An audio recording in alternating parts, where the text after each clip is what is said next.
edition.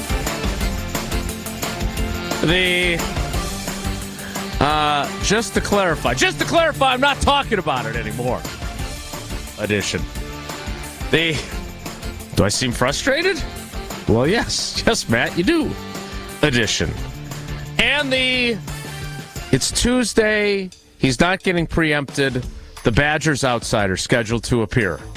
Edition of Wilde and Tausch on 94.5 ESPN Milwaukee, 100.5 ESPN Madison, 1430 ESPN Beaver Dam, ESPNWisconsin.com, the ESPN app, your Alexa smart speaker, streaming live video, Twitter, Facebook, YouTube, ESPN Milwaukee.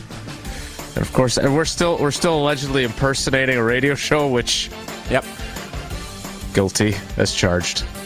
And of course, on WisconsinOnDemand.com and the Wisconsin On Demand app. I'm Jason Wilde in Green Bay. Jesse Nelson is in the Everlight Solar ESPN Madison studios, and back where he belongs in his undisclosed location. He is the Packers Hall of Famer. Not a member of the Ring of Honor, but if they had one, he'd be in it for parallel parking, for playing right tackle. Boy, that Sunday story turned out great, by the way. Did you read it? Okay. Thank you for your service and readership. You're in it. And you were great. It is Mark Tauscher. I read good morning. it. How are you? I did read it this morning, and you basically had an exclusive with Matt LaFleur last night. You, in essence, asked all the questions. I did not ask all the questions, but we did have I listened to the some press exchanges. conference. No, I listened to the presser, and you basically asked probably 7 out of 10 questions on that press conference. Okay. And if you add Domofsky, you guys tag teamed him. Tag team back again. I don't buy anything LaFleur said yesterday about David Bakhtiari. But okay, this is. I don't buy any of it. This is what I want to get to, because as much as I would enjoy counting up all the questions that were asked yesterday, which I'm going to do in the break anyway, and then see how many of them I actually asked, I really want your insight onto what went on, because I appeared on Jen, Gabe, and Chewy, Jenless, this morning, so it was just Gabe and Chewy. Okay. And we talked about the press Chewy conference. say, cut his ass. Chewy tell him to cut his ass. Not while I was on. But apparently he did say that about David Bakhtiari not playing on turf. He definitely did. And did you explain to Chewy that then you'd still be paying him everything for the season and getting to no not play games for the out of team? him? Yeah. It's a very good point. As a vested veteran, he gets his entire enchilada, whether he's on your roster or not. No, but they were breaking it down, the exchange, and how Matt LaFleur ended the conversation prematurely, and before I could get the question that I was dying to ask, and I never got to it. I'll tell you what that is. What were you going to ask him? I'll tell you what that is after we hear Rob Domofsky, Jason Wilde, the best tag team since what? Randy Macho Man Savage Steiner and the Brothers. Ultimate Warrior. Steiner Brothers. No, Steiner's. The Killer Bees. Trying to think about Jim the Anvil Neidhart and the other guy. All right. Are you irritated with me already? No, it's Steiner Brothers, and then from tag teams, that's it. That's the list. I don't know about wrestling. The Watt brothers hosted a show called Tag. They were kind of like one tag team. That show sucked, by the way. T.J. Watt, all-time leading sacker in Steelers history last night. He became. Yeah, T.J. Watt's good. Packers missed on him. Could have used him. Might have turned out okay for you. All right, so, and I was wrong about thinking that the combination of Vince Beagle and Kevin King would be commensurate with taking T.J. Watt. They didn't like T.J. Watt. That's a failure of their assessment. I want to get Tausch's assessment of Domofsky and I tag teaming Matt LaFleur about the David Bakhtiari situation. Here it is. I'm sure this would be easier on you if Dave would have just talked to us and explained it after the game, but did he not play because it was a turf game or because he had a issue that popped up last week? Well, his knee is injured, and there's swelling, so. If that game's played at Lambeau Field, is he able to play or not? I don't believe so. Just to clarify, is this a... I'm not talking, all right, that's it. Just to clarify, I'm done talking about it. About the knee, like, is this I love Salty LaFleur. I love Salty LaFleur. Just to clarify, I'm not talking about it. All right, so now the question, saucy. and she and Cassidy Hill trying to do her part in this attempt, this search for answers, this fact-finding mission about David Bakhtiari. The next question that I was dying to ask, and I should have just said it right after he said I don't believe so about playing at Lambeau, is Rashid Walker told us in the locker room that David told him that he wasn't going to play on Saturday night and told Rashid to be ready because you're starting tomorrow. Matt, when did you find out that David Bakhtiari was not going to be able to play against the Falcons? Well, ask him tomorrow. That's a great question, Jason. That'll go over great. Well, but that's not your job. Should I preface it with just to clarify? Yes. Yeah, I mean, you guys want answers, you got to ask questions. Yeah, no, doesn't matter you're if right. he gets pissed off about it. I think I'm entitled right? to them. Yeah. Yeah. I don't think you're going to ask him. I was thinking about maybe trying to ask him privately so I didn't have to put him in front of the camera.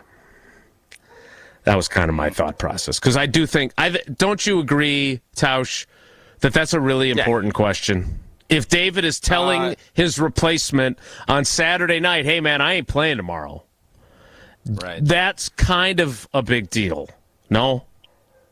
If Matt LaFleur and the coaching staff doesn't know that, but Rashid Walker does, yeah, that's a big deal. Okay. Because I don't think you're going to call the exact same game. You're probably going to have to maybe leave a body in to nudge and to chip and to do some of those things to help Rashid or Yash or whoever you put out there, at least to get started. Whereas with David, you're just going to go play. So, yeah, this is one of those stories that if you just got out in front of it and told us the truth from the get-go, it'd be done. Correct. You Totally. didn't do that. And nothing about yesterday makes me feel like they are on the same page. If anything, it makes me, I don't even know if they're reading the same book. So Not even in the same library. Does that mean that David Bakhtiari won't play this week? That was the thing, I'm still wondering because he had not played in a while, didn't do preseason. So there's obviously you play 60 snaps or whatever they played against Chicago. He ain't going to practice, so you don't know because he didn't practice the week before. So that's not really an indicator. We just all assume he's going to play. Now I think you have to look at it, and do I think the turf had something to do with it? Absolutely I do. I think if this game was at Lambeau, I thought he would have played. And it will be proven correct one way or the other. If he doesn't play this Sunday, then I'm wondering, is this the fact that the Packers are pissed off that he pulled himself from a turf game, or is it his knee is swelled up? But to just sit and act like, well, I just trust what Matt LaFleur is saying here, that was not very confident and very surly because he does not want to get called out later on information that maybe he doesn't have all of it. And I don't understand why you wouldn't just go and say, David, are you not playing in this? Is this how this is going to work? Is this where it's at? If that's the relationship you want to have. I've never seen it. This is unprecedented territory. If what David Bakhtiari did was not play because it was AstroTurf and he was fine to play, it's unprecedented. I don't think it's ever been done. So David's a trailblazer. Now, whether or not you like the trail that he's blazing, I don't think many players do. Or I think some players are kind of like, wow, you want change and you're actually doing something about it. It's a fascinating topic. But from Matt LaFleur's standpoint, it's a huge pain in the butt.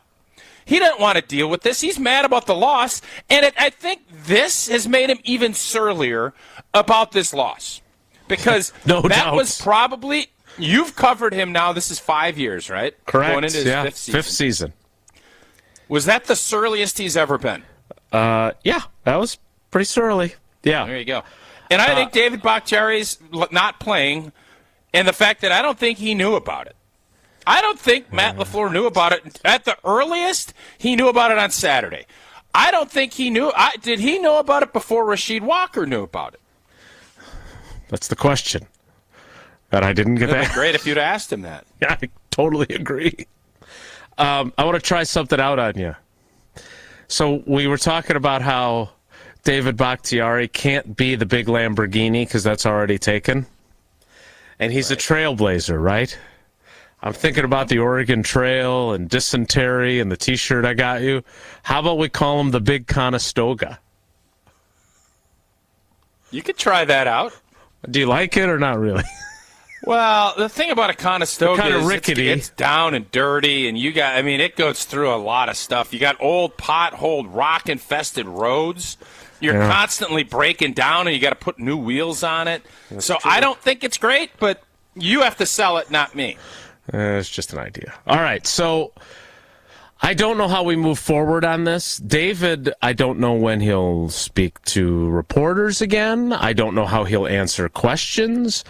If you were him and you could have played if the game was at Lambeau, because I don't believe so is not the same as, no, he wouldn't have been able to play no matter where we played. Right? Because that ends the question of whether it's turf or not. Right? This leaves wiggle room to say, well, I don't believe so. If you're David, let's do role playing. You like role playing. Okay, so you're in the locker room. David, you got a second? Yep. No, I don't. Okay, I just have one thing for you real quick. Nah, I'm good. I'm good. Well, I'm going to ask My you knee's anyway. swelled up. I got to get a little fluid off my knee. All right, I'm not big kidding. Conestoga. I got to ask you this anyway. If that game on Sunday against the Falcons is at Lambeau Field and not at the Mercedes-Benz Stadium, are you able to play? I think I would have been closer to being able to play. Yeah. Listen, I've been very, very vocal about what I think AstroTurf does to my body and to all of our players' bodies. I've went through 2 years worth of rehabilitation to get back. The Green Bay Packers are well aware of the situation I was in when we talked about this contract in March.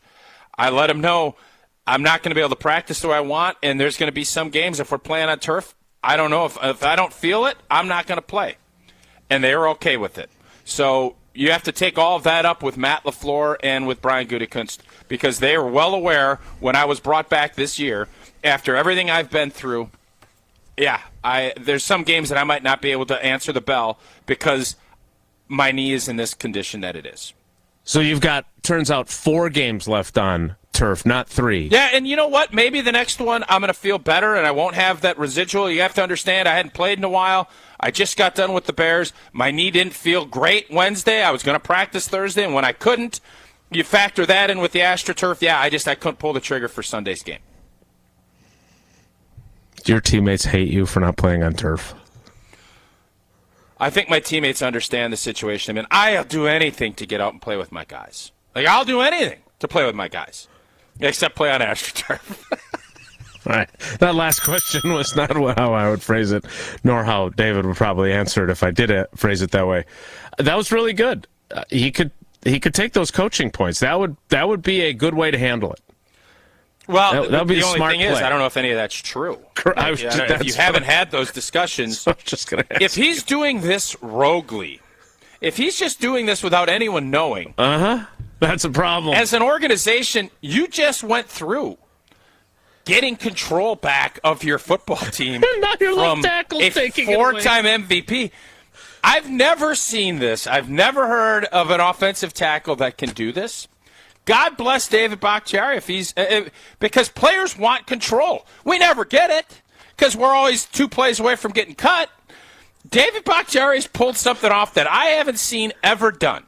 As an offensive tackle, he is getting. If this is the case, he is able to dictate as much as he's been able to dictate. It's uncanny. I've never seen anybody do it. I've seen quarterbacks. That's it. David Bakhtiari would put himself in unprecedented waters if what I think is happening is happening. Again, I want to make sure I caveat it by saying absolutely, allegedly. We'll talk more about this as we roll on. I am super curious to see how this plays out, and that timeline does matter. If Rasheed Walker knows that he's starting before the coaches are telling him because they don't know that David Bakhtiari is not starting, that, sir, would be rogue. That would be a problem. But I don't know that to be the case, and I did not get that question in before we got the... Just to clarify, I'm not talking about it. I'm actually fascinated. You talked to Rasheed Walker, and he said David came up to him on Saturday night and said, "You're playing." Correct. His coaches didn't tell him that? David Bakhtiari did.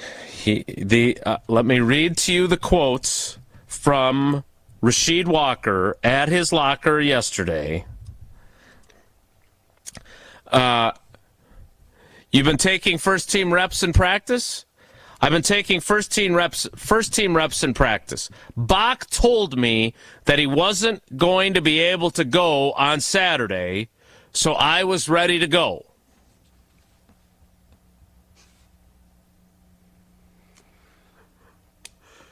At no point did he say the coaches told me on Saturday that I'm starting. This whole scenario is just crazy. It's crazy. I don't know what exactly how this is going to play out, but they definitely don't have their messaging correct. It is definitely not all coming from one voice saying it. And if I'm David Bakhtiari, I don't know what the right thing is. He has strong beliefs, and maybe he just comes out and says, "Yeah, I'm not playing on turf." And if he does that, I think you have to respect the fact he does it, but not if you have not had that situation with the Green Bay Packers worked out prior. And I don't think he's going to say that because I'm guessing I don't think so either. There's some contractual obligations about that if things weren't worked out, that's when you start getting into filing grievances. It could get really ugly, and the Packers don't want that, and I don't think David Bakhtiari wants it. So that's why I think this whole situation, it's probably going to fizzle unless Wilde keeps pushing. And are you saying you'd like me to keep pushing, or you want me to let it fizzle? It's a good question. I'm intrigued by it. This whole situation is very intriguing. So am I. Yeah. You talked about messaging. They may not have their messaging together, but as I look at the calendar, today is Tuesday, September 19th. That leaves you 11 more days with your current Pella Windows and Doors of Wisconsin live read. And let's be honest, at this point, you're in the meat of the season for this one, and you're really rocking and rolling. So your messaging for Gina Della and Pella Windows and Doors of Wisconsin is right on point. It is time. We heard the late, great Kevin Green say that to Clay Matthews, and he made it happen. It is time to replace your drafty old windows. It's time for you to make that happen, not during the dead of winter, but right now. Pella has a great deal going on. Pay as low as $19 a month per window, $75 a month on patio doors. The installation's completed. No mess, no hassle, just leaving behind perfect results. No scrap, none of that stuff. Visit PellaWI.com today to learn more. 6.99% financing for 120 months. Certain restrictions do apply. See showroom for details. I'm getting private texts, not about David Bakhtiari, but about the best tag teams. The Road Warriors, featuring James Laurinaitis' father. Again, this is not my area of expertise, but if you want to keep sending best tag teams, I would certainly be interested in more of those. Jim the Anvil Neidhart, and I can't remember who the other guy was. Corey Hart? No? Maybe. I want to get to another part of this press conference that Tausch claims was basically a intimate conversation between me and the head coach. We'll get to that portion. Do I seem frustrated? Yes. Next, it's Wilde and Tausch. Wilde and Tausch is presented by Pella Windows and Doors of Wisconsin. Call Gina Della from Pella at 855-PELLA-WI or visit online at PellaWI.com/radio. Even when you think you know what's going on. Luke Musgrave is really fun to watch. And look, I've fed into that about him running a jet sweep. You can never be too sure. I mean, no offense. I love you, buddy. But Holmgren was not putting a jet sweep in for your slow ass. No. Why are you laughing, Gabe? Packers, nonsense, chaos. Jen, Gabe, and Chewy. Mornings 7 to 9 on 94.5 ESPN. And available wherever you get your podcasts with Wisconsin On Demand. The Brewers pennant race is heating up. Make sure you have a spot when October comes around. Get first dibs at postseason tickets with your 2024 season ticket plan. Not only will you get first access to Brewers postseason tickets, but season seat holders only enjoy exclusive benefits, the best seats, big savings on tickets, exclusive rewards, and more. Place a deposit now to be a part of the postseason and beyond at brewers.com/season tickets. Football fans, tailgating season is here, and there's no better way to celebrate football being back than with BotaBox. BotaBox is giving away tickets to 2 separate winners for a VIP Tundra Trio pregame tailgate party experience and game tickets for December 3rd's Green Bay versus Kansas City game. Fans can enter by scanning the QR code posted at participating BotaBox retailers in Wisconsin through October 29th. Winners will be announced on October 30th. Please drink responsibly. Must be 21 years or older to enter. BotaBox Vineyards, Manteca, California. Visit ESPNWisconsinContest.com for more details. It's time for the Ortho ASAP Minute from Orthopedic Associates of Wisconsin. Dr. Mike Jarkson joins me. Doctor, what makes the Spine Center at OAW such a special place? What I think makes it the best in the state is the fact that we can do everything under one roof. What I mean by that is we have a number of providers. All of us are here to evaluate the problem, diagnose the problem. We have x-rays, we have MRIs. We can then go on and treat the problem all under the same roof with physical therapy if that's what it requires. We have a number of great spine specialist physical therapists. We also have a surgery center where, if necessary, we can arrange injections. And finally, if it comes to it, we can do surgery in this building as well, especially minimally invasive type procedures that get people healed with a quicker recovery period. The Ortho ASAP Minute is sponsored by Orthopedic Associates of Wisconsin. There is a difference. When you need electrical service, choose the company other companies call. Current Electric has been energizing and illuminating lives in the southeastern Wisconsin area since 1983. They have earned the trust of businesses like Bauer Sign and Lighting, Midas, and Take 5 Car Wash. With 40 years of 5-star service under their belt, they are sure they can earn your trust too. Whether you need residential or commercial work completed or are interested in solar or generators, call the superheroes at Current Electric. Visit callcurrent.com. Gabe, where do you think our group should be taking our golf trip next year? Jason, I don't know. Do you have time to figure it all out and get all the reservations made? I certainly don't. Not really. I mean, I'm so busy. If I only knew somebody to call that might do all the work for us. Oh, I know about Wisconsin Golf Trips. Their main business is booking groups from around the world to play all the great courses in our state, but they're now doing outbound trips for groups each year to places like Michigan, Minnesota, and Nevada. Plus, Wisconsin Golf Trips is even booking custom packages for Scotland and Ireland. Oh, wow. Let's hit them up. WisconsinGolfTrips.com. Buckle up. It's all systems go at Potawatomi. Plug in to high wattage play and you could win an all-electric BMW i7. Play now through September with your club card. Prize drawings on Thursdays. There's a shocking $800,000 in total prizes on the line, including the luxury BMW i7. It's time to electrify your drive. Only at Potawatomi Casino Hotel. More info at paysbig.com/BMW. Must be 21 years old and a club member to play. You're listening to Wilde and Tausch on 94.5 ESPN. Presented by Pella Windows and Doors of Wisconsin and sponsored by American Family Insurance.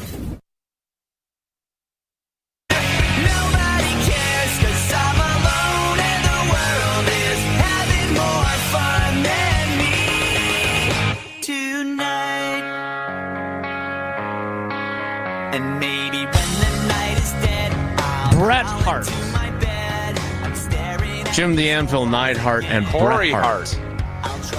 I wear my sunglasses at night and play right field for the Brewers, or left field. All right, so enough with One of the those tag Harts teams. passed away from the stunt.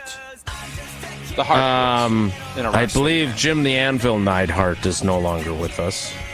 No. It's like Owen Hart or Bret Hart. One of those guys did like a stunt, and they ended up, something bad happened, and they ended up passing away. I believe, allegedly. Jesse, you're the wrestling expert. Mary Hart goes to the Dodgers games. Well, Bret Hart is still with us. She was on. One of the Harts passed away. I don't know which one, but I don't know much about wrestling. I remember that because he was at like some show and he did like some big stunt, and boom, bad things. All right, well, this is not our area of expertise, so I'm going to move forward. No, it's not. But as we're showing very clearly, it's my fault. Yeah, the tag team thing. I tried to tell you. You kept bringing it up. Well, I wanted to make sure I got Bret Hart. No, as long correct. as you can carry it, great. But you can't expect me to bring anything to the table when you're doing it. I don't have anything. I didn't ask you to chime in with the one of the Harts passed away portion. But you that's did what bring I know. that to the table. But that's you what I don't- know. So you're forcing my hand into it. So I'm going to chime in. I'm not going to sit here with a bunch of dead air. I was still talking. You didn't have to chime. What's the difference between a tag team and a duo? Because like Pat Sajak and Vanna White, I'd say they're a good duo, but I don't know if they're a tag team. Well, they wouldn't like slap hands and switch spots. That's what happens in tag team wrestling. They've let Vanna host the show before. That's a really good question by Jesse. I think Vanna White and Pat Sajak, they are a tag team. Batman and Robin. Wilde and Tausch. Well, yeah. All right. Let's move on. That's a pretty good idea. Owen Hart, you're correct. Owen Hart passed away. So there you have it. Kevin Hart. Are we going to do this? People who have Hart in their names, we're just... Okay. We're done. The Hardy Boys. Okay. Stop, please. Now... Matt LaFleur spoke for about 15 minutes yesterday. Tausch believes that I consumed a large portion of that conversation. You did. Half. At least half, I would say. Okay, and now you're going to force me to go count it down. But we had an exchange toward the end about managing the frustrations of young players on the youngest team in the NFL with an average age of 25.13. So... here is that exchange. I'm curious to hear what Tausch thinks of this. How many times, I've lost count, that you've used variations of the word grow and learn since the start of training camp, but you're still also hyper-competitive. So you got a 12-point lead. We can sit here and talk about everything that you learned and are going to grow from. But how are you managing the frustrations? Do I seem frustrated? You do. Okay. And understandably so, right? This is the learning process is great. Yeah, I mean, listen, you only get so many opportunities in this league, and when you feel like you missed an op, it is extremely frustrating. Again, I don't want to ever take any credit from Atlanta. They did what they had to do, but we're always looking at what we could control and what we can do better. We got to capitalize. So how do you, from a mentality standpoint and from an actual logistical standpoint of, you would have never had to worry about that field goal situation with Mason and Pat, right? That just doesn't happen because they're veterans, they know. So how do you... That was a learning experience for me. So how do you manage those types of situations from just dealing with it and staying positive, but also whether it's simplifying scheme or other things that you need to do to help? Is this the most challenging gig for you in these 5 years because of how different it is? Yeah, I would say in some sense it is, but you got to me, that's why I'm mad at myself. We got to stay ahead of that stuff so it doesn't cost us. Unfortunately, yesterday it cost us. And it wasn't just one play in particular, but I think that's you always got to stay ahead of the competition. You're trying to, and granted, they get paid too, and they're going to do it. I know a lot of the coaches on that staff, and I got a lot of respect for the coaching staff over there and their players, and they've got a lot of good players as well. But you're always trying to stay one step ahead, and we obviously weren't. So before we get into your analysis of that, earlier on a question that I did not ask, he said that he was pissed at himself, which then I had to figure out if the State Journal allows the word pissed in its stories or not, because we are allowed to say it on the radio, lucky us. I don't know. I haven't checked the paper this morning. I let him know that it was in there. Then they have to decide whether they let it through or not. But he was pissed at himself for not calling the timeout, and when they took the delay of game on that opening drive on the field goal. But he was also pissed because his two rookies, the rookie punter and the rookie kicker, were lollygagging to get lined up and took the delay of game penalty. Because as he put it, it was like a Wednesday out at practice lining up for a field goal, which I thought was pretty harsh. Very direct on his frustration about their urgency. So he's saying, I have to do a better job of preventing young guys from doing things that are stupid. He's right. But that's an awfully big ask compared to what he's been doing, managing egos and handling veteran players. It's a different job for him this year, is it not? It's what he signed up for. No, I know. I'm just saying it's different. He's more excited about this. I love the fact that he has taken the blame for this because it does fall on his shoulders. Yeah. Mm-hmm. And you want guys to practice how you play. So if he's saying, well, they do that on a Wednesday practice, well, why are you doing it like that on a Wednesday practice? Practice like you're going to play. Have urgency with what you're doing when you're playing, when you're practicing. There's plenty of times we would do rush on field goal. You make sure everybody's lined up. Mm-hmm. That's where Bill Belichick has been at his best, is all of these game situations. So I would look at that more as an indictment on him than on these two. You can't let young players get that into their heads, that's okay. So next time you're at practice and they do that, hey, that ain't good enough. Do it again. Run it back. Well, that's not how we're doing it. Cost us a football game. So as long as he's learning from it, and he has – it was a blessing and a curse that he got thrown into the mix as he did with a veteran team with Aaron Rodgers. It was awesome for him. It's made him a bunch of money, and he's been the winningest coach in the history of the league through 3 years. Those are all great things. But he, as a coach, he maybe didn't focus on that because he didn't need to. Mason was going to do it. He has to instill that in these guys. And, yes, it still comes back to the player. I understand that. But Matt LaFleur is the leader of this team, and he sets the tone for how things are going to be done. And when he said the Wednesday practice deal, that's on the kicker and the punter and the holder and the for sure. And Bisaccia. But you don't practice that way. You shouldn't have those habits. I think that part of the game. We talked about awesomeness and not awesomeness and positives and negatives yesterday. I think that's one that Matt LaFleur, it really chaps him because he knows that's on him. He knows that's a mistake that he could have corrected, and it was 3 points. Again, it's not, well, you add those 3 points, they win. The game plays differently. Correct. But still, when you have opportunities to score in this league, you have to take advantage of them, and when they don't, you look back and say, well, why did that happen? If it's a physical error and the kid misses the kick, no big deal. That's part of life.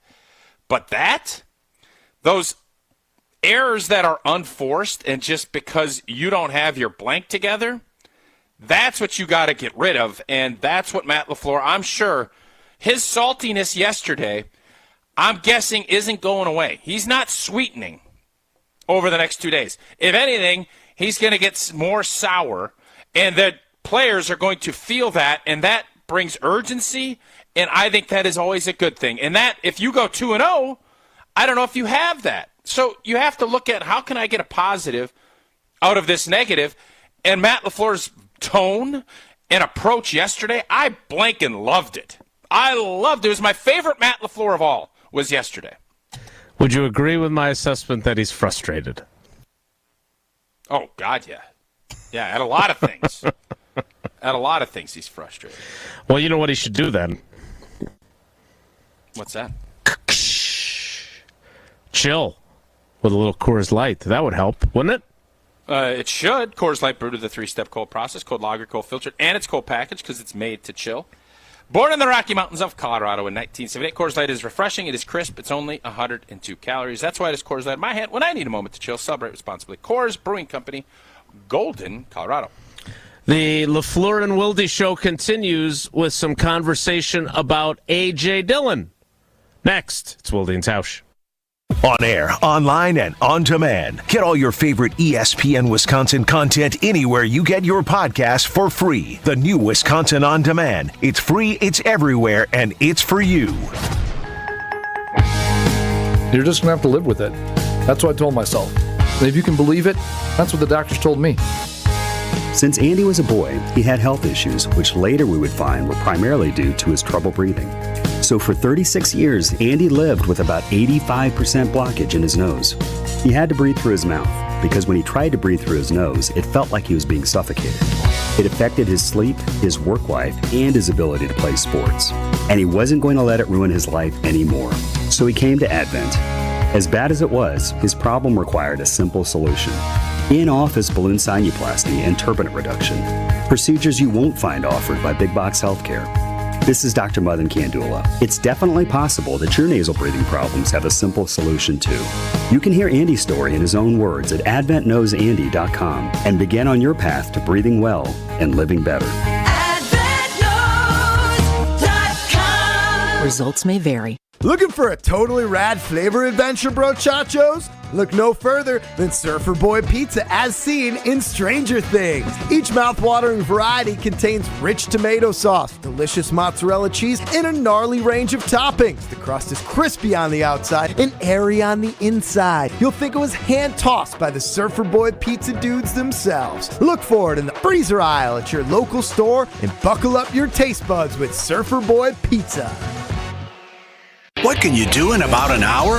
You could take a nap, do some cleaning, have lunch with a friend, watch your favorite show, take a yoga class, go to the gym, or buy a car. At Ewald Automotive, you'll be in and out in about an hour. Go to ewaldauto.com, select the vehicle you're interested in, and get your instant price. Get a firm trade-in offer, customize your payment option, and even add your own protection plans. Then head to the dealership, and you'll be in and out in about an hour. Go to ewaldauto.com. Q Club of Wisconsin is a hangout spot for watching sports, playing games, and having some drinks. Mike, what do you have going on over there? That's right, Gary. We've got so much going on here. And of course, you know we're your home for green and gold games every week. Plus, book our VIP area for any of your parties, which includes a private pool table, 2 shuffleboard tables, and 4 dartboards. And of course, our fish fry piled high on Wednesdays and Fridays. All happening at the Q Club of Wisconsin, North Grandview Boulevard in Waukesha. Check out QClubofWisconsin.com.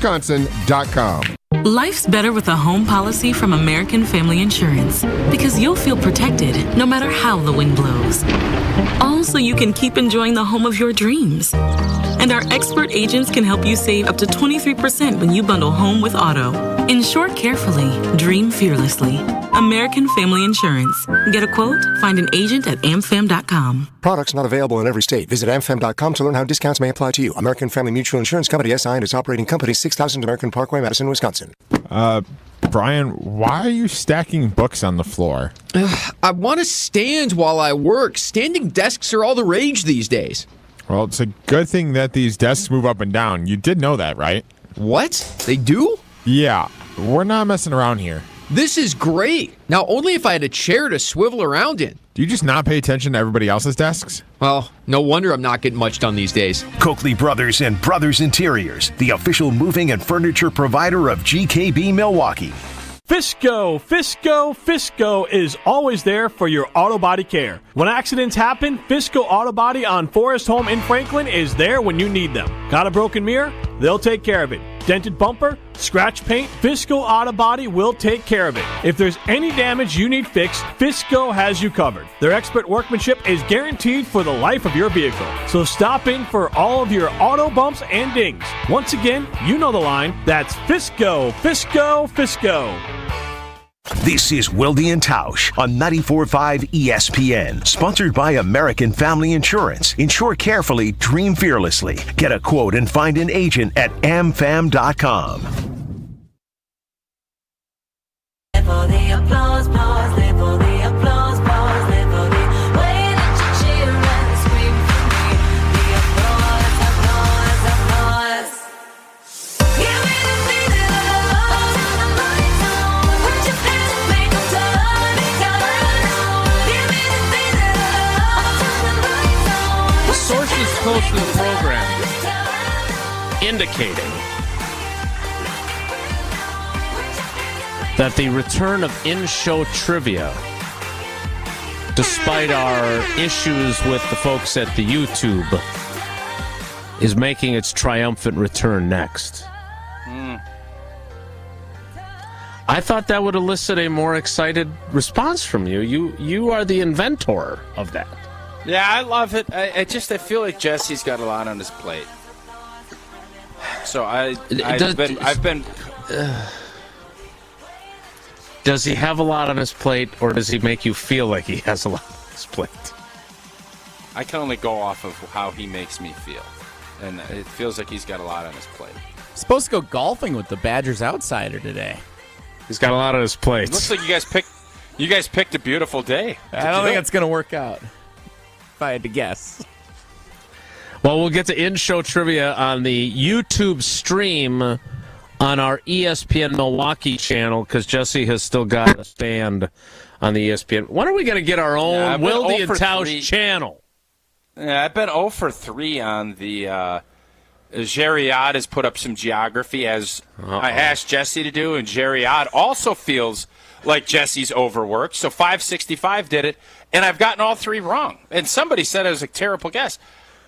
Janesville, coming down towards Janesville from Madison, it was a little bit off to the right. I thought Edgerton was a solid pick, and I got laughed out the building. Then the northern part of Door County, I thought Sister Bay, that was not in the mix, so not a good start for Old T. All right, well, not a good start for A.J. Dillon on Sunday either. And I talked with A.J. for a while in the locker room. And again, I respect guys who own it. And he owned his 3rd and 1 trip.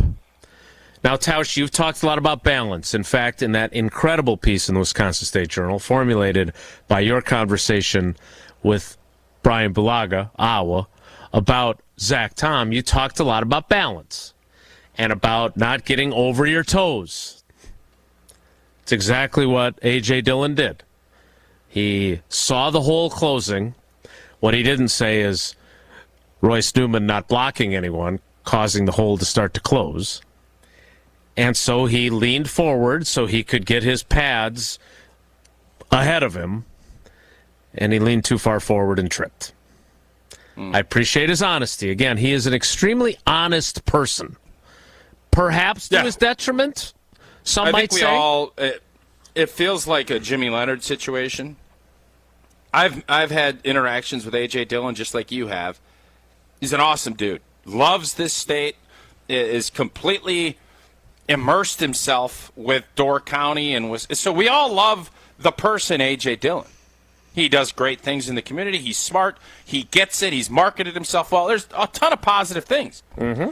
But the bottom line is the reason he is afforded all those opportunities because he plays football for the Green Bay Packers. Mm-hmm. And I was hoping that he would have had a better performance than he did. And I'm sure he wishes he did, and I know Matt LaFleur wishes he did, because this is his opportunity to shine with Aaron Jones out.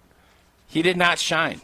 And it's not all his fault, but the bottom line is he had a couple of opportunities to make big plays on 3rd down, which is his wheelhouse. He is a big, strong Quadzilla dude. And Quadzilla ain't getting brought down with his shoes. Quadzilla needs to be brought down in multiple different ways. Yeah. Okay? Uh-huh. So that was not ideal. That was not his best. But I do appreciate that he talked to you. And what did you glean from what you spoke with him about? That he is still, and this would be my diagnosis, he's still trying really, really hard. I think he's pressing. I really do. And you got to press the hole. Not pressing the hole, pressing, putting pressure on himself. What is he pressing? Just because he wants to be in Green Bay so bad? Is that what he's pressing about? Look, and I am not a professional athlete. We can all agree on that. But from a perspective of understanding the psyche, I totally get it. Like, he's a dad now. He knows his wife loves it here because she grew up here. His family is here. He really, as you said, has been community involved, charity involved. But the football component is the most important component. And so he knows he's got to take care of that, or he ain't going to be here. He's going to be playing. He's going to be like Melvin Gordon has been the last couple of years, right? Bouncing around from team to team. He doesn't want to do that. And I think he's pressing. So after my conversation with him, I asked Matt LaFleur about A.J. Dillon's performance, and here's what Matt LaFleur said. Matt, what did you think of the good and maybe the not what you were looking for from Dillon yesterday? What did you like, and what would you like to see better? Well, I think, certainly there's some runs I'm sure he would like to have back. I think it's more or less we got to do a better job with our details, and it's not just it's across the board with our run game. It's our aiming points, whether you're an offensive lineman, tight end, running back. We got to be more physical at the point of attack. I think there's just so much that goes into it, so it's never just on one person. There's certainly things he can do better in terms of just being a little bit more under control. I think there's things that we got to look at what we're asking schematically to really enhance what he does well, because there were some really good runs in the game. So everything's we're looking at everything kind of under a microscope. So when you say that, like he was saying to me that on the 3rd and 1 where he stumbles, he got over his toes because he knew he was going to have to drive the pile because the hole was closing. Is that a detail that you're kind of talking about there? Yeah, I mean, yeah.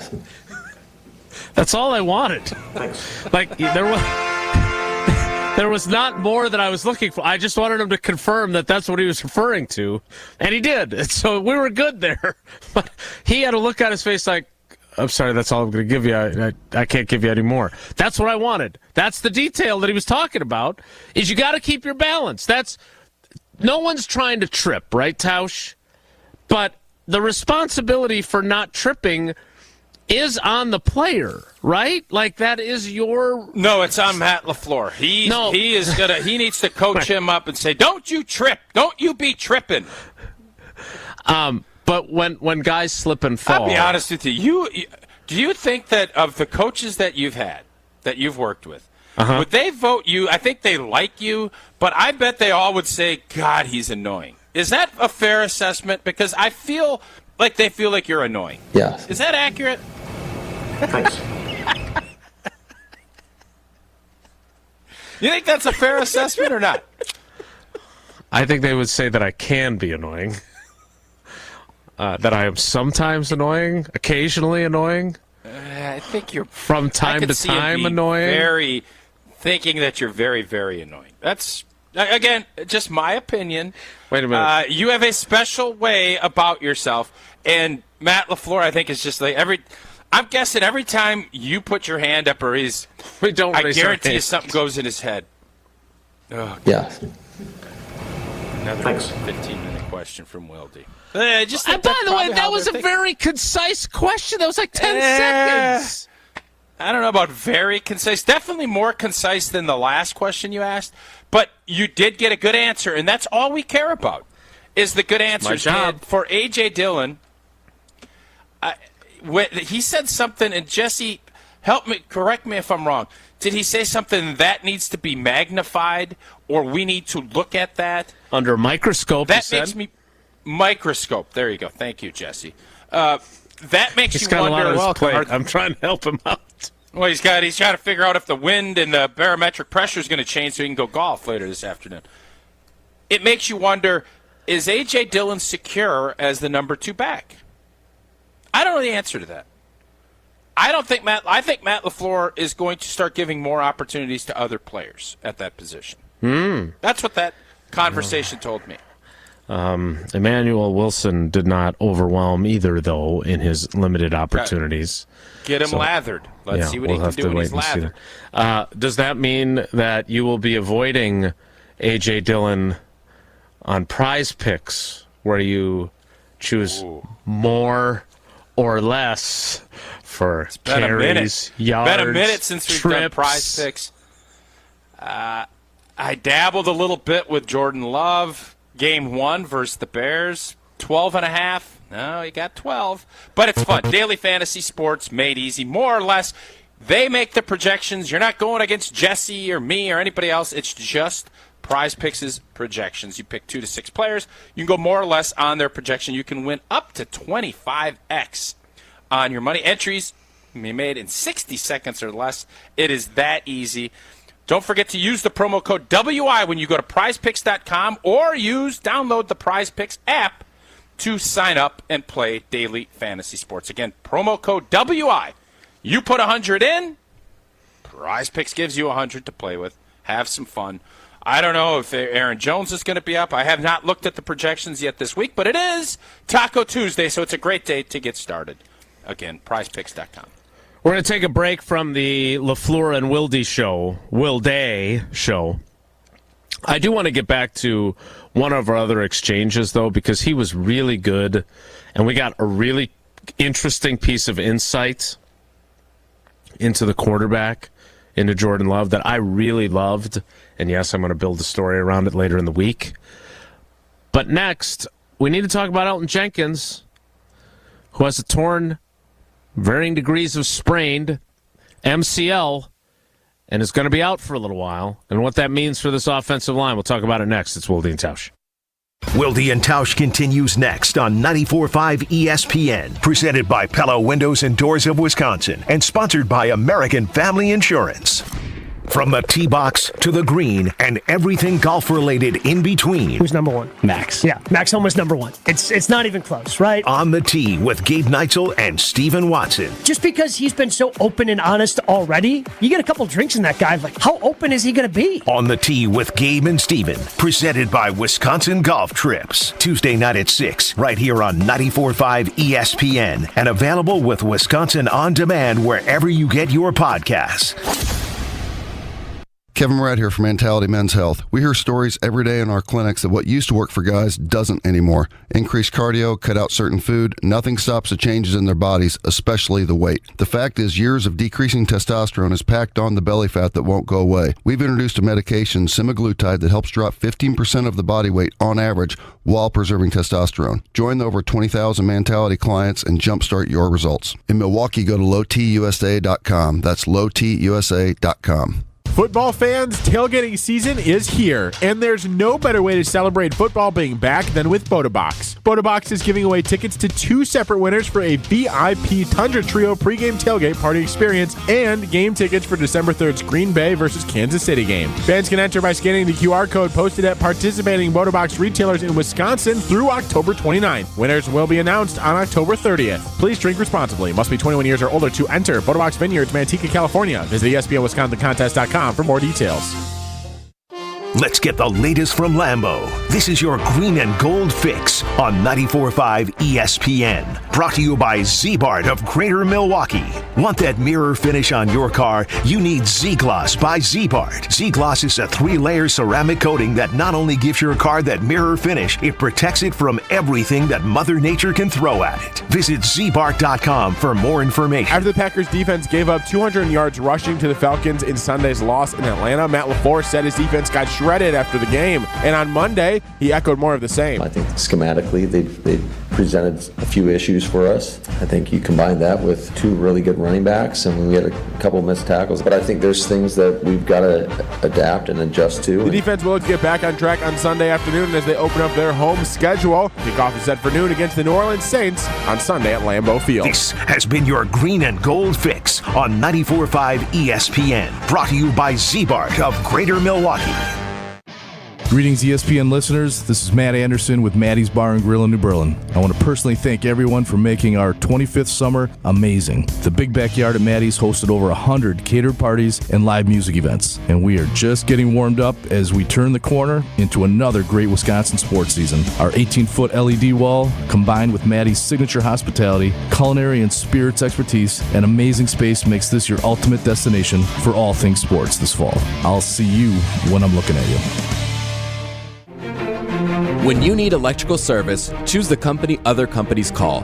Current Electric has been energizing and illuminating lives in the southeastern Wisconsin area since 1983. They have earned the trust of businesses like Bauer Sign and Lighting, Midas, and Take 5 Car Wash. With 40 years of 5-star service under their belt, they are sure they can earn your trust too. Whether you need residential or commercial work completed or are interested in solar or generators, call the superheroes at Current Electric. Visit callcurrent.com.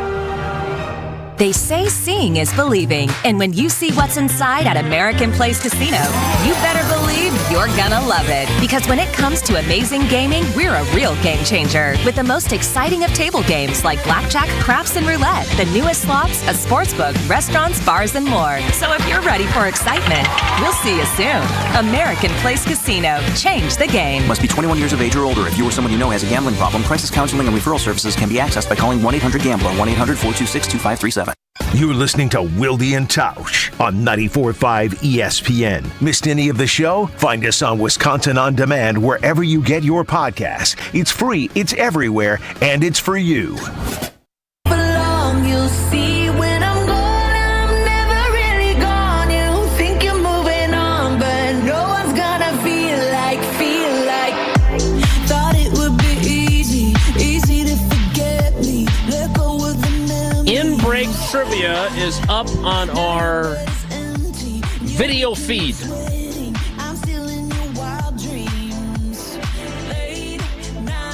This is hard.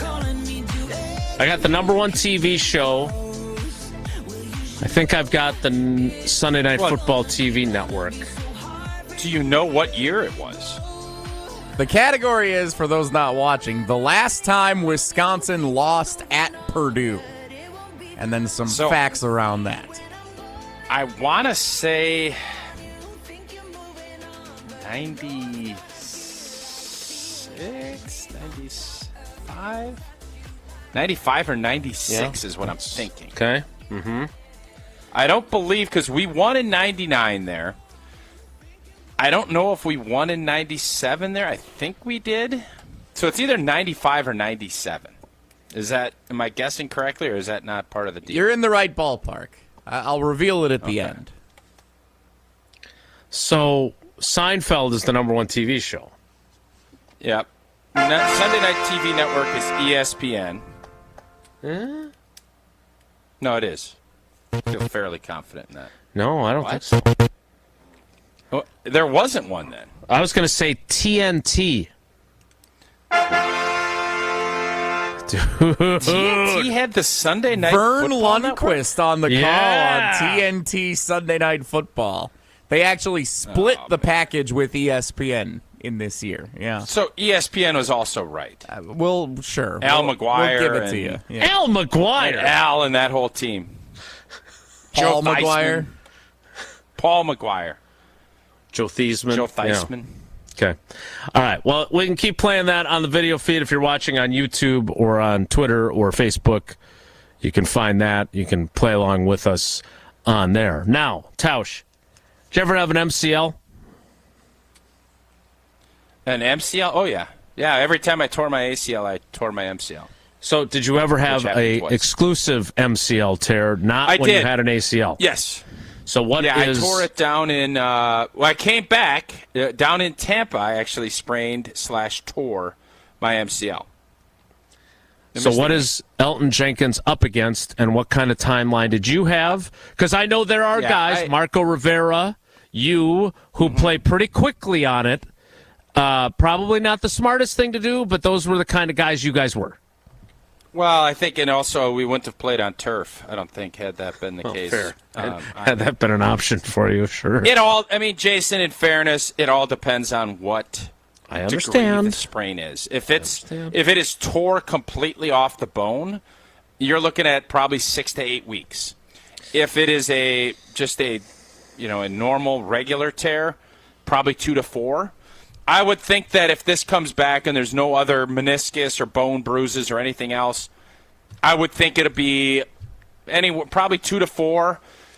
Be cautious, 4 to 6. That's where I would say that this is going to fall. So you're probably looking somewhere between 2 and 6 weeks. Okay. Well, I hope he comes back sooner rather than later, because we like Elton around here. And they go from having arguably the best left side in football to now not having Elton Jenkins and not knowing when they're going to have David Bakhtiari or not, because while they play on grass this week against the New Orleans Saints and they play on grass the following week, the following week's game is 4 days after the first game because they play on Thursday Night Football. Not great, Bob. So we'll have to see how that plays out for Elton Jenkins and his return, and how often David Bakhtiari is available in those games as well. Tausch, if you're planning on a road trip to a place where they have artificial turf, which, by the way, I was wrong yesterday, I apologize. Carolina has artificial turf now. David Bakhtiari can't be pleased with the Carolina Panthers, who went from grass to turf. Well, in fairness, their grass was the worst grass. That was 2001. I don't think it was terrible all the time, but it was definitely terrible that year when big hunks of sod were flying around the field. You're correct. Mm-hmm. But if you want to go to one of those road games to see if David Bakhtiari plays on turf, well, head on over to Fortria, make a little extra money so you can pay for it. Get a little extra cash in your hands. Go to FortriaClinicalTrials.com. They got a couple of different options for you to get out to Carolina, get out to Vegas. You want to do something with your house. You want to pick up a little extra cash. Here are the studies you can get into. Healthy adults at ages 18 to 60. Body mass index of 18 to 32. Study involves 2 stays of 15 nights, and you can grab yourself 13,820 bones for your time and participation. Another one. Healthy adults ages 18 to 55. That BMI is 18.5. Big thing, 0.5 difference to 32. That study involves 1 stay of 14 nights with 2 follow-ups, and you can be compensated $6,566 for your time and participation. Again, go to FortriaClinicalTrials.com. That's Fortria, Fortrea, clinicaltrials.com. The 10 o'clock hour starts in 2 minutes, and it starts with a completely different discussion. Power Rankings Tuesday. Get ready. It's Wilde and Tausch. Don't go anywhere. Another hour of Wilde and Tausch, presented by Pella Windows and Doors of Wisconsin, is coming up next on ESPN Wisconsin, the ESPN app, and Wisconsin On Demand. Hi, it's John Reeds from Great Midwest Bank. An Alzheimer's diagnosis can be devastating and alienating. That's why we're teaming up with the Alzheimer's Association Wisconsin chapter to let you know about the important resources they offer the community.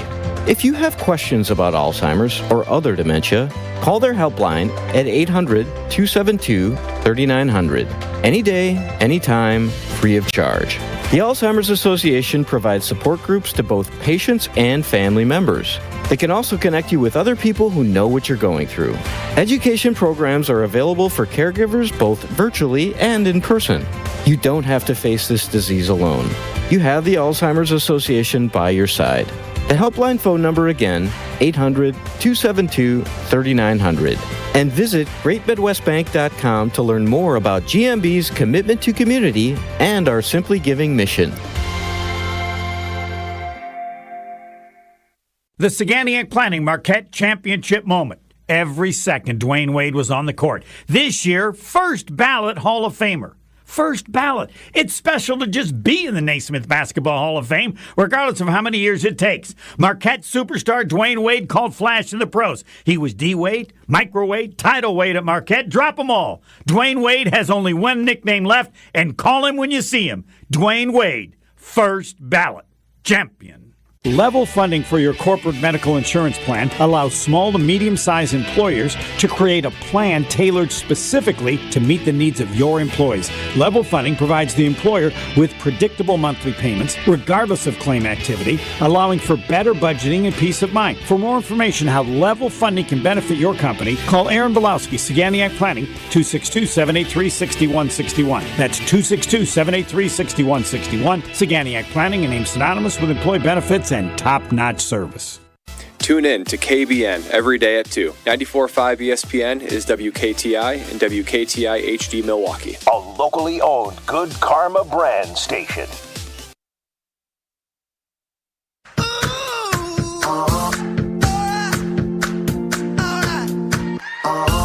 been grinding so long, been trying it for years. And I got nothing to show, just climbing this rope right here.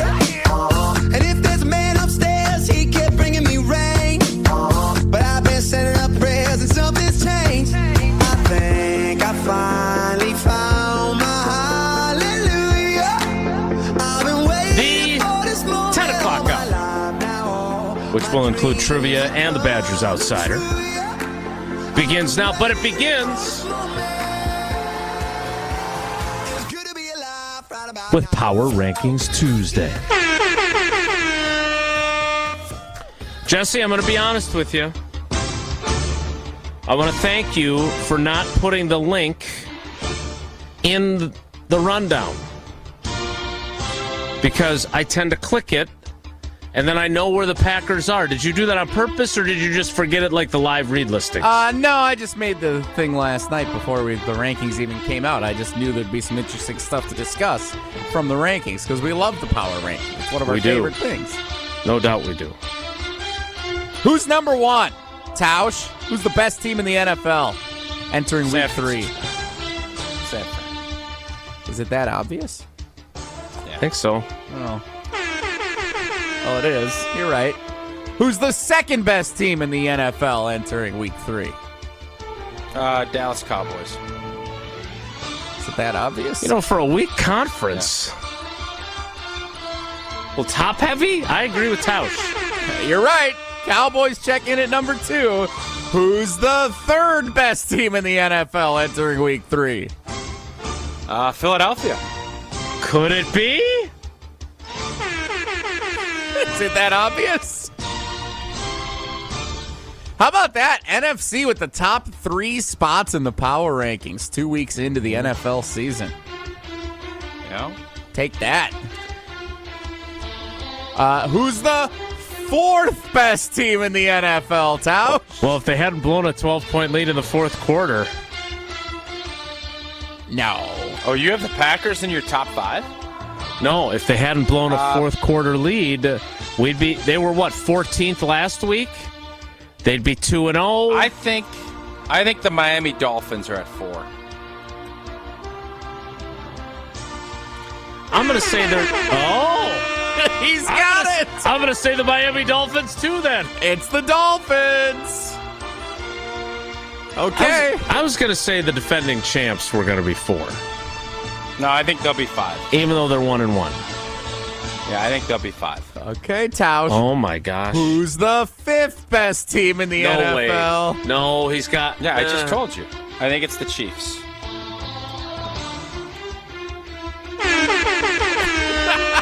Wow. This is incredible.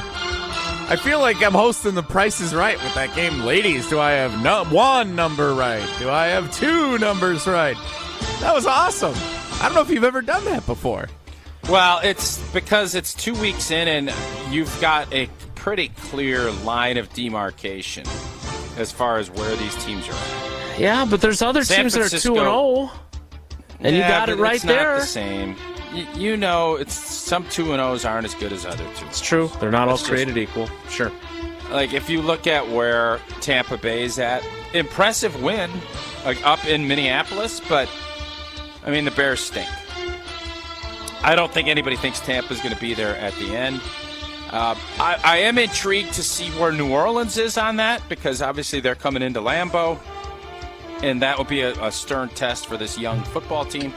But there's about 7 or 8 teams that can win a championship this year. Cincinnati doesn't look anything like they're ready to win anything. I would think Baltimore should probably be 5 ahead of Kansas City if you're just basing it off of 2 weeks. But I understand that they're also giving the champions because you nut hawack. You always nut hawack. Here we go. And the Chiefs deserve that nut hawack bump to be up ahead of the Ravens. So I'm all right with it. I'm okay with that. It's where they're at. Wait a minute now. We got to keep going. You got 5 in a row. You just mentioned the Ravens. What are we going to go 32? We're going to go all 32 if he keeps getting it? You got to go until he gets one wrong. All right, Tausch. Who's I the think the 6th best team in the NFL? Yeah, I think the Ravens will be 6. This is I'm uncanny. doing And a by show the way, with Paul Molitor. 39-game hitting streak right here. I think he loses it here. Tausch, All who's right, the 7th best team? Help me, remind me, who else is undefeated? Can I do that for Commanders you? are undefeated. Take it away, Jason. Sure. Okay. The New Orleans Saints, the Atlanta Falcons, the Washington Commanders, the Tampa Bay Buccaneers, and I think that's it. So, Jesse kind of threw me for a little bit of a loop here. I don't think it's a 2-0 team. I think it's a team people think still can get there. They had an impressive win last week. I'm going Buffalo.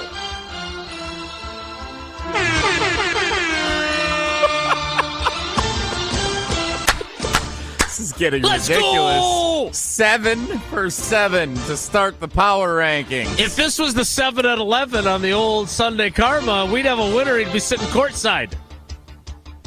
Tausch? Is that still? Is that I don't know. I don't know. Text Karma's in and see if that's still in play. Who's This is going to be one of 8th best team in the NFL. I think the 8th best team is, according to this power ranking, is going to be the team that's coming into Lambeau this weekend. I think it's going to be the New Orleans Saints. The streak is over. Good run. Good run. Very Hell good of a run. It is impressive. It is the team coming to Lambeau Field next week. Uh-huh. The Detroit Lions, number 8. Yeah, I thought that they might overvalue Detroit's. Detroit just lost at home to Seattle. Like, come on. In overtime. Yeah, beat the champs before that. The champs don't look so good right now.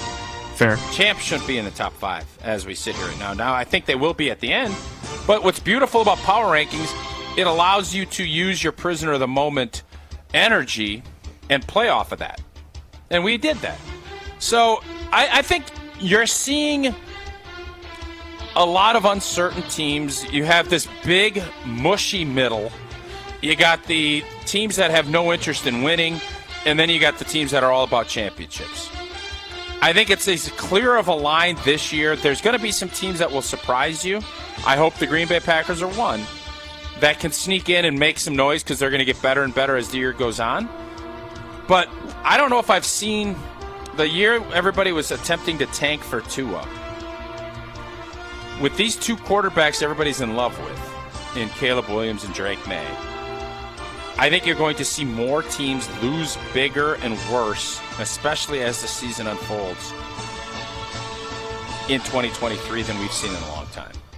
And that makes the competitive balance and everything else that the NFL thrives on, it takes away a little bit of the gumption of the season. So it's going to be, I think, more cut and dried than we've seen in the past. All right. I did not expect that miraculous run. Cinderella story like the 83 NC State team coached by Jim Valvano. Can we at least, before we move on from power rankings, we need to guess where the G and G, as Tausch likes to call them, are. Sure. They were 14th last week. I would predict that they fell. I will tell you this. The Seattle Seahawks are 14 this week.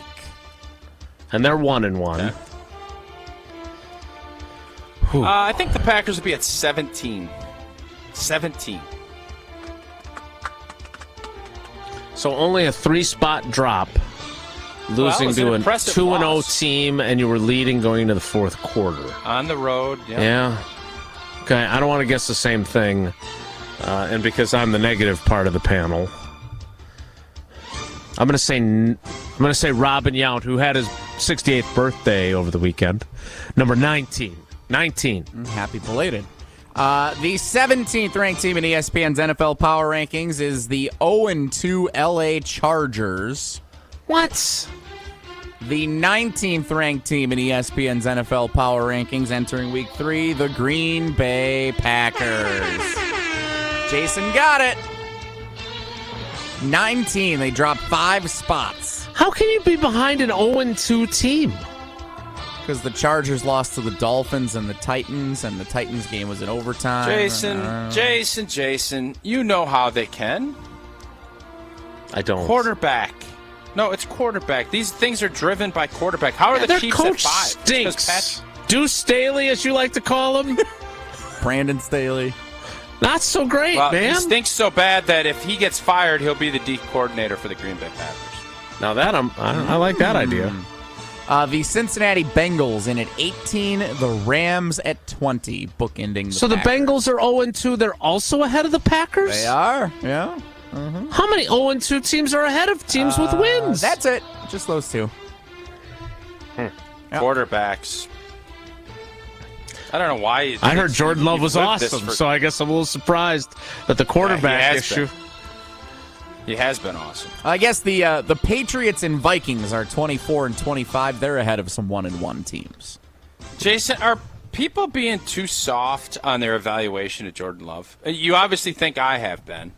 Are people being too soft on that evaluation? So one of the things that I would like to talk about with Jordan, and I'm hoping to get a couple minutes with him individually, is I know he blocks out the outside noise, but our conversation that got a little bit heated at times, my read on Jordan Love is that he doesn't want your charity.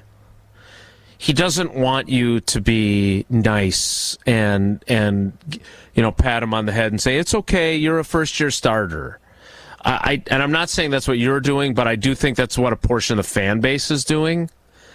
No, my expectations are not as high for him as they were for Aaron Rodgers. Not yet. So, yeah, I think you want to say that's me being nice? No, he's been better than I thought. That's all. I agree with that. And again, I don't want to go back to does that equal awesome or not. Yeah, I'm not getting into the awesome conversation today. What were your expectations for Aaron Rodgers in 2008 vis-a-vis what he did in 2008? It's a different animal because you were a player and a teammate, not an analyst like you are today.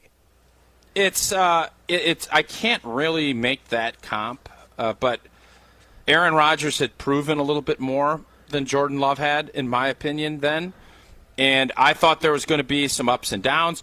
The fact that Jordan has went 2 games, he's had one ball that was going to be intercepted out of that. His decision-making and his, I guess, carefulness with the football is much better than I thought. Young quarterbacks get rattled, they make throws, and it's, I don't know, hopefully. That part of his game, he's already Rodgered up as far as how Aaron approached it. Okay. So that has been a part that has been much better than I anticipated. And I think the thing I'm still concerned about is that accuracy and his completion percentage. This is a league you can't live. What is his completion percentage right now? All right, so can I do this with you real quick? I want to give you the stat lines for 3 different quarterbacks in their first 2 starts. Okay? What are you, Hunter? Oh, this is fun. All right, You're first playing one. Hunter's game without giving him credit. Blind resume, I think he called it. Not exactly when you figure out what I'm doing. First one, 47 of 62 for 486 yards, 3 touchdowns, 1 pick, 107.3 rating. Second one, 42 of 60, 506 yards, 4 touchdowns, no picks, 117.8 rating. That's good. Third one, 29 of 52, 396 yards, 6 touchdowns, no picks, 118.7 rating. Yeah, number 3 is by far the best. It's also good. Some might say awesome. Yeah, the first one was awesome. The first one was Brett Favre's first 2 starts as the Packers' number 1 quarterback. The second one was Aaron Rodgers' first 2 starts as the Packers' number 1 quarterback, and the last one was Jordan Love's first 2 starts. Tweet that out and see if people understand that. That's a great story idea. Yeah, I'm not tweeting it out because it is my Sunday story for the State Journal. So I'm not giving that away on Twitter. Jesse, you tweet that out. Can I tweet it I think out? that's fascinating. No, I've got the graphic and everything. I brought it to the show. I shared it with my guys. You're going to have to wait a little while just before we sound put it on graphic. social media. Yeah, hey. Yeah. Post it on Sunday, though. Hey, check out Wisconsin On Demand. See what Jason said on Tuesday about Jordan Love. We need to play trivia. Jesse, what's today's category? It's got to be Badgers Trivia Tuesday, right? We're not doubling up today, are we? Nope. One trivia, Badgers Trivia Tuesday. In addition to the in-show trivia break being Badgers related, also Badgers Trivia Tuesday. All right, and the trivia is from the in-break trivia is from 1998. I'm not going to reveal it till the end, so you can play along. I was going to say caller 98. No, it's definitely not 98. Okay. Definitely Earlier. not 98. It's 97 or 95. Yep. Okay. Caller, let's just do Jordan Love's number. That's so much easier. Caller 10, 844-770-3776. Caller 10 right now, 844-770-3776. 844-770-3776. You know who I sent an email today to, Tausch? I don't. Doug at Kohler Services. I do believe we're on the precipice. Why didn't you just go to services.com? Because I'm not sure what the website is after that. God, are you annoying.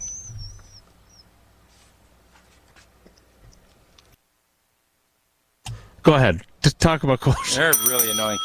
Have you been thinking about updating your bath or shower? If you have, Kohler Services is a local end-to-end bath and shower design and remodel service brought to you by Kohler, family-owned service in Wisconsin, business in Wisconsin for 150 years. Kohler is the only manufacturer offering fast, professional installation and care for life. You can start enjoying your bath or shower right now with a special offer. Visit KohlerServicesWI.com to request your free quote. Again, that's KohlerServicesWI.com. One more time, what's that website? He's leaving. KohlerServicesWI.com. Trivia's next. It's Wilde and Tausch. This is Wilde and Tausch on 94.5 ESPN, presented by Pella Windows and Doors of Wisconsin, and sponsored by American Family Insurance. Kyle Bruston Nortman, weekdays from 2 to 5, presented by Bud Light, the official beer of the NFL. Who does Brad follow, and who does he not follow at this table? Oh, you follow me, don't you, Brad? Brad follows me. He followed you back. He doesn't follow me. I follow you back. No. I follow back. Yeah. That can't be right. No, it's right. I went through it this morning. Brad, I'm sensitive, Brad. You gotta learn that. Kyle Bruston Nortman, right here on 94.5 ESPN, and subscribe to the show on Apple, Spotify, or wherever you get podcasts. Hey, it's ESPN Wisconsin's Jason Wilde, and for years and years, I've been telling you about Boucher Automotive and how they ride with us and you every mile. But over the past year, Boucher has been hard at work improving their sales processes, expanding and remodeling their facilities, and investing in new technology and continuing their commitment to better serving their customers, their employees, and their community. And that's why at Boucher, when their customers leave the dealership, they hope they've made a customer for life. With 20 locations throughout southeastern Wisconsin and 30 brands, they've got thousands of new and used vehicles for you to choose from. They are proud to be your Wisconsin family dealership group since 1977. So check them out at Boucher.com. Looking for a fun way to win up to 25 times your money this football season? Well, test your skills on Prize Picks, the most exciting way to play daily fantasy sports. Just select 2 or more players, pick more or less on their projection for a wide variety of statistics, and place your entry. It's as simple as that. If you have the skills, you can turn $10 into $250 with just a few taps. Easy gameplay, quick withdrawals, and an enormous selection of players and stat options are what make Prize Picks the #1 daily fantasy sports app. Ready to test your skills? Join the Prize Picks community of more than 7 million football fans who have already signed up. And right now, Prize Picks will match your first deposit up to $100. Just visit prizepicks.com/WI and use code WI. That's code WI at prizepicks.com/WI for a first deposit match up to $100. Prize Picks, daily fantasy sports made easy. Kevin Moret here from Mentality Men's Health. Guys, did you know that the stored belly fat reduces your free testosterone? The more the belly grows, the harder it is to drop, mostly because of the decrease in free T. It's a vicious cycle that men are losing, and unfortunately, everyone can see it. Mentality breaks that cycle with semaglutide, an industry-changing weight loss medication that can help you lose up to 15% of your body weight while preserving your testosterone. Join our over 20,000 clients to look and feel the way you deserve. In Milwaukee, go to lowtusa.com. That's lowtusa.com. Hi everyone, John Miller here from PDS, a Converge company. PDS has been providing technology solutions and transforming IT for area companies for over 30 years. Today, we are helping organizations integrate digital workplace strategies that are giving today's worker the true ability to work from anywhere as they balance work and life both securely and productively. And as HP's largest partner in the area, our combined solutions have never been more important. If you're struggling with this, know we stand ready to help. From ideation to transformation, we can help you evolve your work from anywhere strategy. Learn more at pdsit.net. A bank that goes the extra yard? You got it. Show your love for the green and gold with Packers checking only from Associated Bank. Make every transaction a touchdown with your Packers debit MasterCard. And when you use it at the Packers Pro Shop, at the stadium, or online, you'll get 10% off. Associated Bank's Packers checking scores the home field advantage by delivering Midwest-based customer care, outstanding value, and more. Get in the game and learn more today at associatedbank.com/Packers. Member FDIC. Look at all this space I have on my desk. Finally, no more clutter. I know, right? Plus, now I can actually see everyone and talk to them whenever I want. Would you stop trying to ask people if there are more doors or wheels in the world? Speaking of wheels, these chairs, woo! I've never been more comfortable at work. Coakley Brothers and Brothers Interiors, the official moving and furniture provider of GKB Milwaukee. Wilde and Tausch is presented by Tito's Handmade Vodka, America's original craft vodka produced in Austin, Texas, and naturally gluten-free. Tito's Handmade Vodka.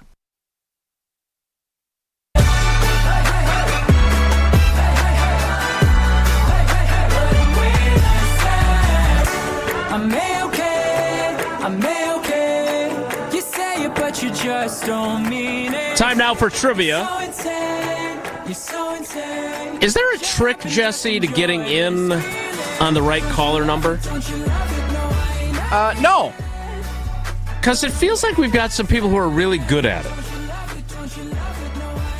Including Jerry in the Prairie. Jerry, good morning. How are you? I'm doing good. How are you doing? I don't want you to give away any of your trade secrets. I'm persistent. Is that the key? Persistence? Yep, that's right. Never give up. You're an inspiration. All right, I'm the category. Until I get the answers right. Well, we'll see. Do we have a perfect week going? We do. No. We do? Yeah. We were perfect yesterday. Okay. All right, Jerry, let's see if you can keep it rolling. In which of these sports are the Wisconsin Badgers currently ranked #1 in the country? Is it women's volleyball, women's soccer, Volleyball. Volleyball. 1 for 1. Question 2, Jerry. Wisconsin plays at Purdue on Friday night. What is the name of Purdue's football stadium? Is it Nippert Stadium, Ross-Ade Stadium, or Ryan Field? Ross-Ade. He's almost on the same roll that Tausch was on with the power rankings. So, I mean, All right. do we know what Ryan Field and Nippert Stadium are? Just for Ryan good Field measure? is Northwestern. Ryan Field is Northwestern. Nippert? Cincinnati? That one I don't know. Cincinnati. Yeah. Wow. Yeah. All right. In 04, Tausch going to get anything wrong which today? Purdue quarterback famously fumbled while trying to run out the clock, allowing Wisconsin cornerback Scott Starks to recover and score as the 10th-ranked Badgers defeated the 5th-ranked Boilermakers? Is it Drew Brees, Kyle Orton, or Curtis Painter? Oh, crap. That was a long time ago. It was. It was. Let's go with... My gut says to say Drew Brees, but I think it's Kyle Orton. I'm going to go with Orton.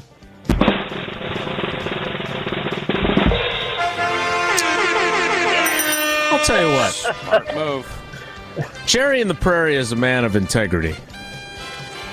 He could have bought time there and cheated, right? There's enough time there to cheat as he was mulling. How is he gonna how would he have cheated? Look it up. That's no fun. Jerry ain't gonna. Nobody does that in trivia, Jason. Why would anyone do I'm that? convinced that there have been contestants who have done that. It defeats the whole purpose of doing this. Oh, yeah, but you get one more entry if you cheat and get it right. If you cheat, it makes you a loser, and we don't have losers who play trivia with us. I don't want to cast aspersions, but when people start to buy time, does it not cross your mind that they might be cheating? Never. Meanwhile, Jerry is under arrest for not cheating, but he's being pulled over. Jerry, perfect day, perfect week. Well done, buddy. Thanks for your integrity and your loyalty to the show. We appreciate you. Thanks. Love you guys. Are we going to see Jerry in the Prairie when we're at Steinhoffel's? Last time we were there, he came in. A long way from Sauk to the east side. He could make the drive, though. He could do it. Well, not right now because he's being pulled over. All right, that is trivia. The perfect week remains intact, and we're making today a perfect day. Tausch was perfect through eight of the power 7, rankings. He made it through 7. Yep. Okay. And now, what makes for a more perfect day than appearances from the Badgers Outsider, presented by PDS? Derek Blakesley to talk about a not-so-perfect Badgers performance against Georgia Southern, scheduled to appear next. It's Wilde and Tausch. This is Wilde and Tausch on 94.5 ESPN, presented by Pella Windows and Doors of Wisconsin, and sponsored by American Family Insurance. Pella Windows and Doors of Wisconsin plays at an MVP level. They came in ahead of time, make sure they had all of the measurements. When the Pella people left, you had no idea they had been here. You just had the new window. They're great professionals, Gina, and some of the best in the world at what they do. Right now, pay as low as $19 a month per window or $75 per month on patio doors. Visit PellaWI.com today. $6.99 APR for 120 months. Certain restrictions apply. See showroom for details. Offers end 9/30/2023. And ESPN Radio Extra Point with Chris Canty. The fact that they needed the Hail Mary and the fact that they needed that two-point conversion is an indictment on the quarterback. Russell Wilson showed you at the most inopportune time, he's going to make mistakes. At the most inopportune time, he's going to collapse. When you look at that drive chart in the second half, it is absolutely abysmal. They shouldn't have been in that position because your offense should have been able to give you more production. So we can pin this on the defense all we want, but when your offense is as bad as the Broncos' offense was, it's hard for the defense to continue to hold up. I don't understand why it's going to continue to take us more evidence, more of a body of work before we realize that Russell Wilson is just not the same quarterback that he was in the 2010s when he was winning championships or competing for championships. It has not been the same in Denver, and now we're talking about across two different coaches. What's the common denominator? It's Russell Wilson. Meet Bruce. Hey there. He's a busy soccer dad who's trying hard to learn the game. Go for the end zone. Whoops. Luckily, other things come easy, like banking with Chase. On a tip from his banker, he set up AutoSave in the Chase mobile app. So what are you saving for, Bruce? Father-daughter soccer camp. Smart bankers, convenient tools, one bank with the power of both. Visit chase.com/checking. Chase, make more of what's yours. AutoSave requires a Chase checking and savings account. Chase mobile app is available for select mobile devices. Message and data rates may apply. JP Morgan Chase Bank, N.A. member FDIC. Klein tools are new at Lowe's, pros. Lowe's knows you want top brands and quality products, and Klein Tools delivers. Right now, get the Klein 3-piece ModBox mobile workstation for $319.94 and the Klein 5-piece cushion grip screwdriver set for just $34.97, both exclusively at Lowe's. Shop the largest selection of Klein tools, the highest quality tool brand at Lowe's. Because Lowe's knows tools, Lowe's knows pros. Buckle up. It's all systems go at Potawatomi. Plug in to High Wattage Play and you could win an all-electric BMW i7. Play now through September with your club card. Prize drawings on Thursdays. There's a shocking $800,000 in total prizes on the line, including the luxury BMW i7. It's time to electrify your drive. Only at Potawatomi Casino Hotel. More info at paysbig.com/BMW. Must be 21 years old and a club member to play. Hi, it's John Reitz from Great Midwest Bank. At GMB, we give back by supporting local nonprofits, such as the Alzheimer's Association Wisconsin chapter. Did you know that the local professionals who work at banks are often some of the first people to recognize early signs of Alzheimer's and other dementia in their customers? This can include a customer appearing lost or confused, or showing unusual behaviors with their accounts. At Great Midwest Bank, we take our community responsibilities seriously.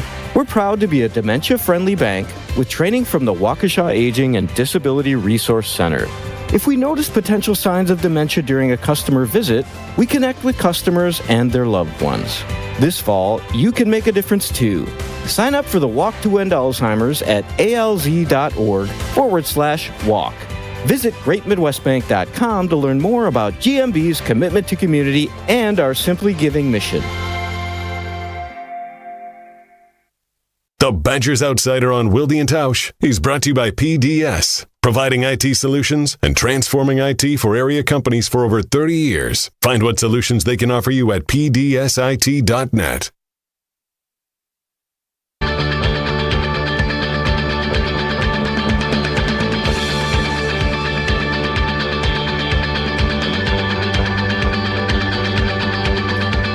Joining us now. I've heard a lot of people call him a lot of things. I call him a legend. And a soon-to-be, depending on your definition of soon, Reedsburg Athletic Hall of Famer. I'm going to need some more details, Derek, on your athletic career so I can properly nominate you. I still have the form up here on my laptop. But it is Derek Blakesley, our Badgers Outsider, and Tausch. He is presented by PDS.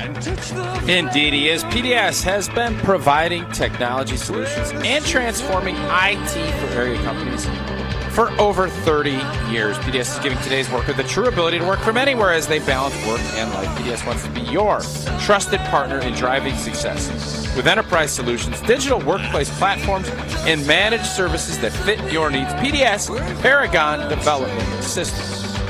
Derek, good morning. How are you? Good morning, gentlemen.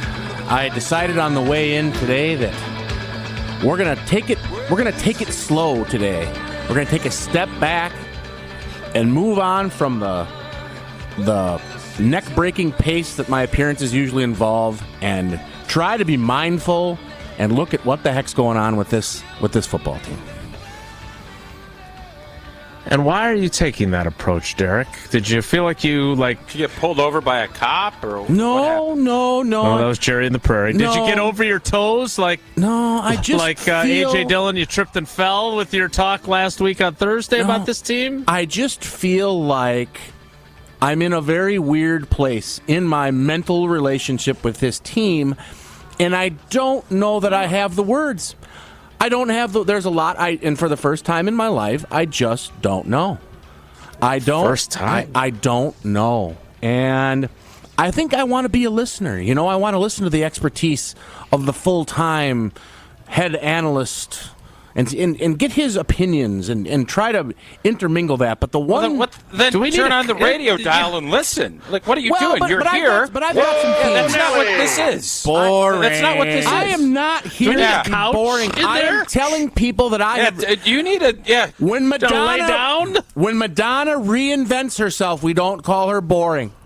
When Christina Aguilera, she goes away on like retreat for 3 years. And she does. She doesn't come into the studio. I have 3 children. Now I'm starting to lose the pace and zen control that I came in with because you guys are using peer pressure. But we don't want you zen. That's not what this is. The theme that keeps coming up in my head is leverage. In life, in athletics, in activities, in relationships, is who has leverage. In the Seinfeld world, who has hand. And what are we doing? God, I hope Lena's not listening. What? I'm not that kind of hand, Jason. I'm trying to be serious. No, I meant the today. leverage part. Yes. Okay. She has most of the hand in the relationship. I think that's pretty well figured out. So, if we're talking sports here, when we have leverage, are we using it to our advantage? Are we understanding the concept in a lot of different ways?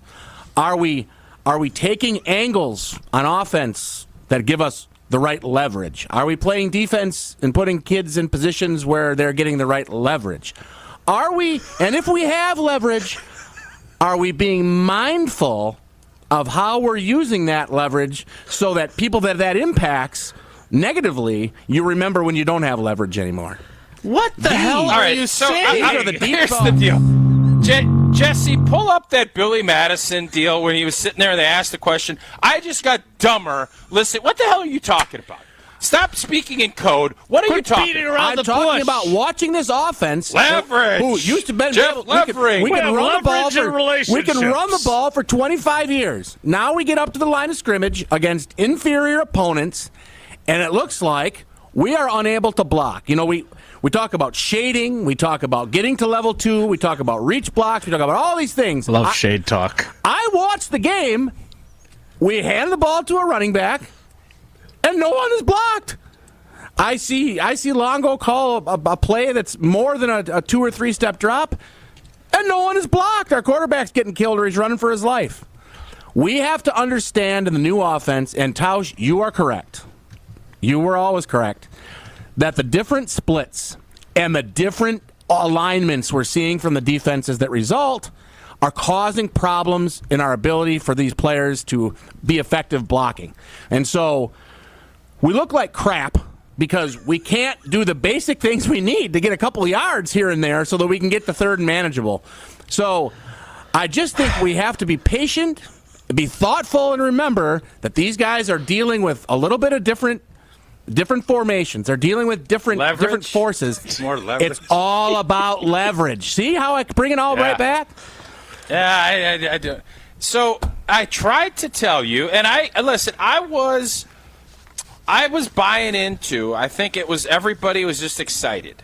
New coach, new philosophy, championship, all the stuff, and I was trying to gently say, "Hey, there's going to be some bumps in the road." No, I didn't. I'm not singing Kirk Cameron here because Derek's right about playing Georgia Southern and some of these teams.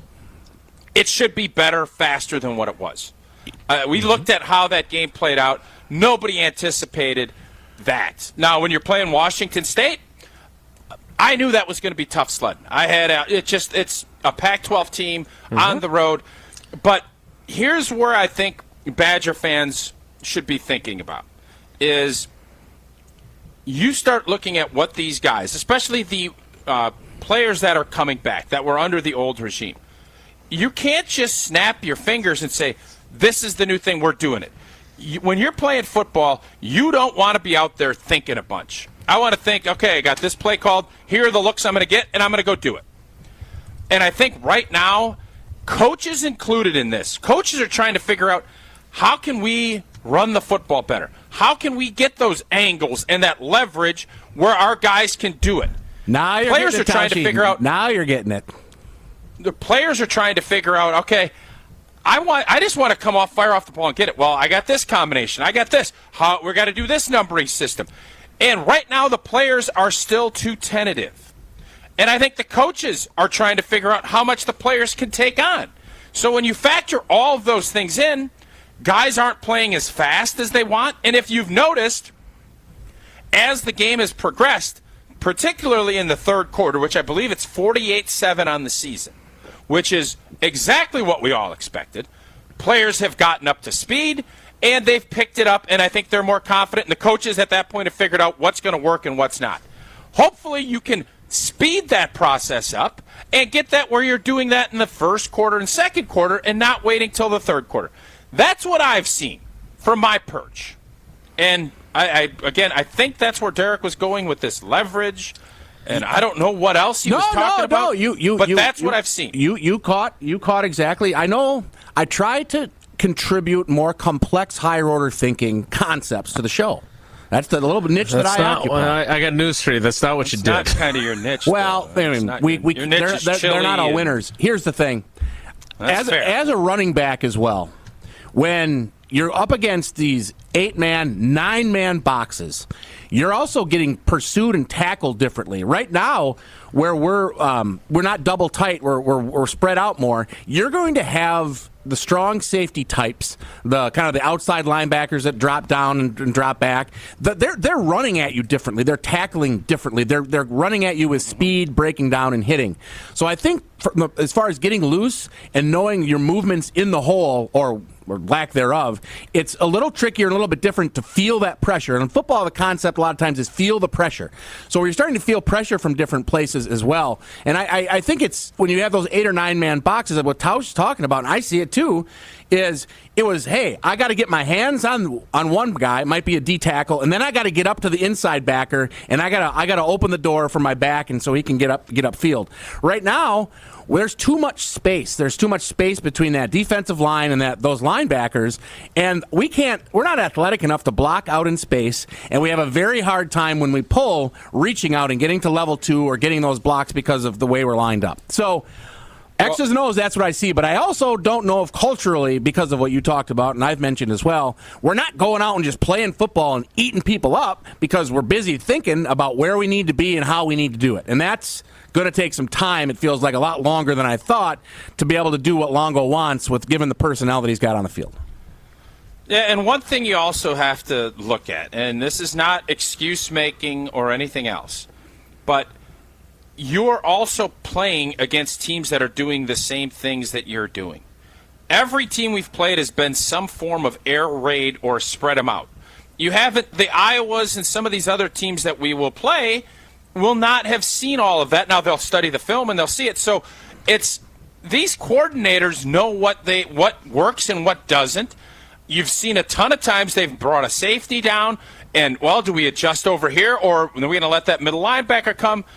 So it's still figuring out how everything works. It is not a finished product. And for Wisconsin, I think we've seen that. We've seen more hiccups than I think all of us that were hoping for 10-2 are wanting. But with all that said, you're still 2-1. You've gotten better. And I think Fickell said this from the jump. We're not going to be the same football team Labor Day weekend that we're going to be Thanksgiving weekend. And as long as that's the progression and we see those improvements and we start seeing games start faster, I think we'll all be satisfied with how year one under Luke Fickell goes. Oh, I don't know. I mean, guys. All right, let's taking a break. Is that what you want? I needed to get a little leverage there. Everyone in this room is now dumber for having listened and I was gonna lay off today, and here I am just sitting on the edge of my it's just so the content is so compelling.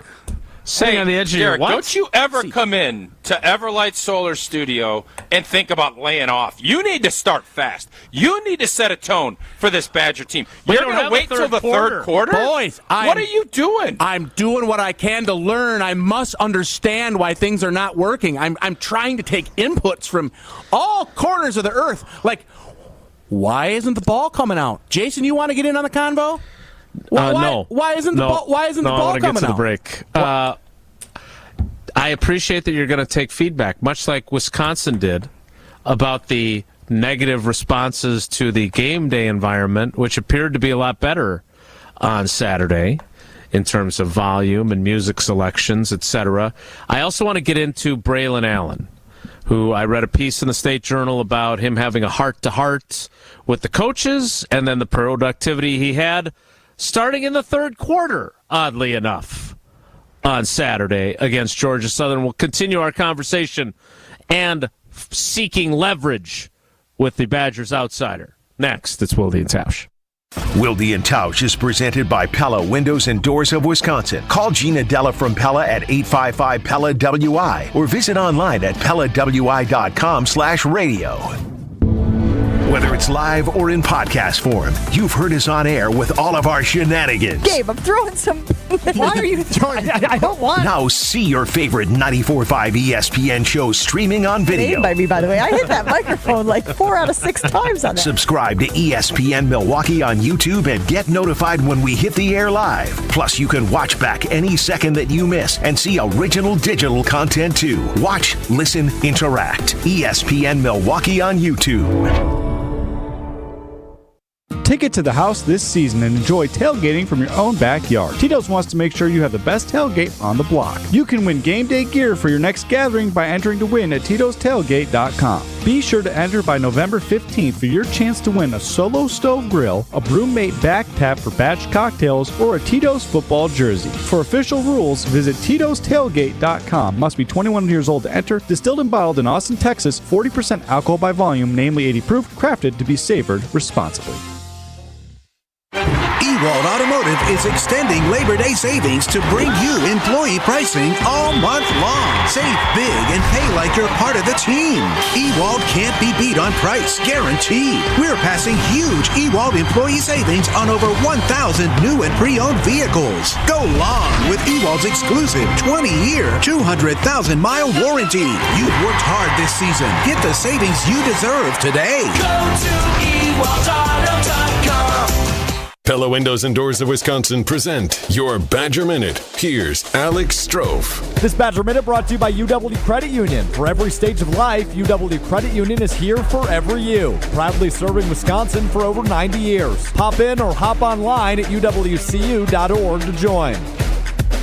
The number 1 nationally ranked Wisconsin women's volleyball team remains undefeated following a thrilling 5-set victory over number 3 Florida on the road on Sunday. The Badgers fell in each of the first 2 sets but won 3 in a row to take the victory over the Gators, who beat the Badgers at the Kohl Center last year. Associate head coach Gary White following the win on Monday. So we're about a third of the way through the season, which is kind of crazy to think about. Now we've got 20 more matches in conference again. Looking at it, some of the top teams in the country. I mean, the Big Ten Conference kind of establishes that with volleyball. Right now at Pella Windows and Doors of Wisconsin, pay as low as $19 a month per window or $75 per month on patio doors. Visit PellaWI.com. Q Club of Wisconsin is a hangout spot for watching sports, playing games, and having some drinks. Mike, what do you have going on over there? That's right, Gary. We've got so much going on here. And of course, you know we're your home for green and gold games every week. Plus, book our VIP area for any of your parties, which includes a private pool table, 2 shuffleboard tables, and 4 dartboards. And of course, our fish fry piled high on Wednesdays and Fridays. All happening at the Q Club of Wisconsin, North Grandview Boulevard in Waukesha. Check out QClubofWisconsin.com.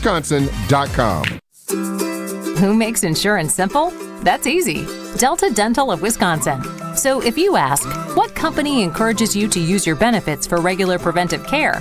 Or who provides quick service online or by phone? Which insurance offers access to the largest provider networks? Or who helps you save money when you need more than a checkup? The answer's the same. Definitely Delta Dental.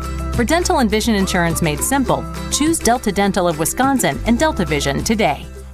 Hey, it's ESPN Wisconsin's Ben Brust. Men can be their own worst critics, especially as we get older and compare our current self to the younger version. The experts at Forward Healthy Lifestyles in Germantown help men with testosterone optimization, regenerative medicines, heart health screenings, weight loss, and yes, sexual enhancement services. Forward Healthy Lifestyles can offer regained energy and endurance, more muscle and tone, enhanced performance, joint therapies, and more. Change your life and stop comparing who you are now to who you used to be. Visit forwardhealthylifestyles.com for a free consultation. Wilde and Tausch is presented by Tito's Handmade Vodka, America's original craft vodka produced in Austin, Texas, and naturally gluten-free. Tito's Handmade Vodka.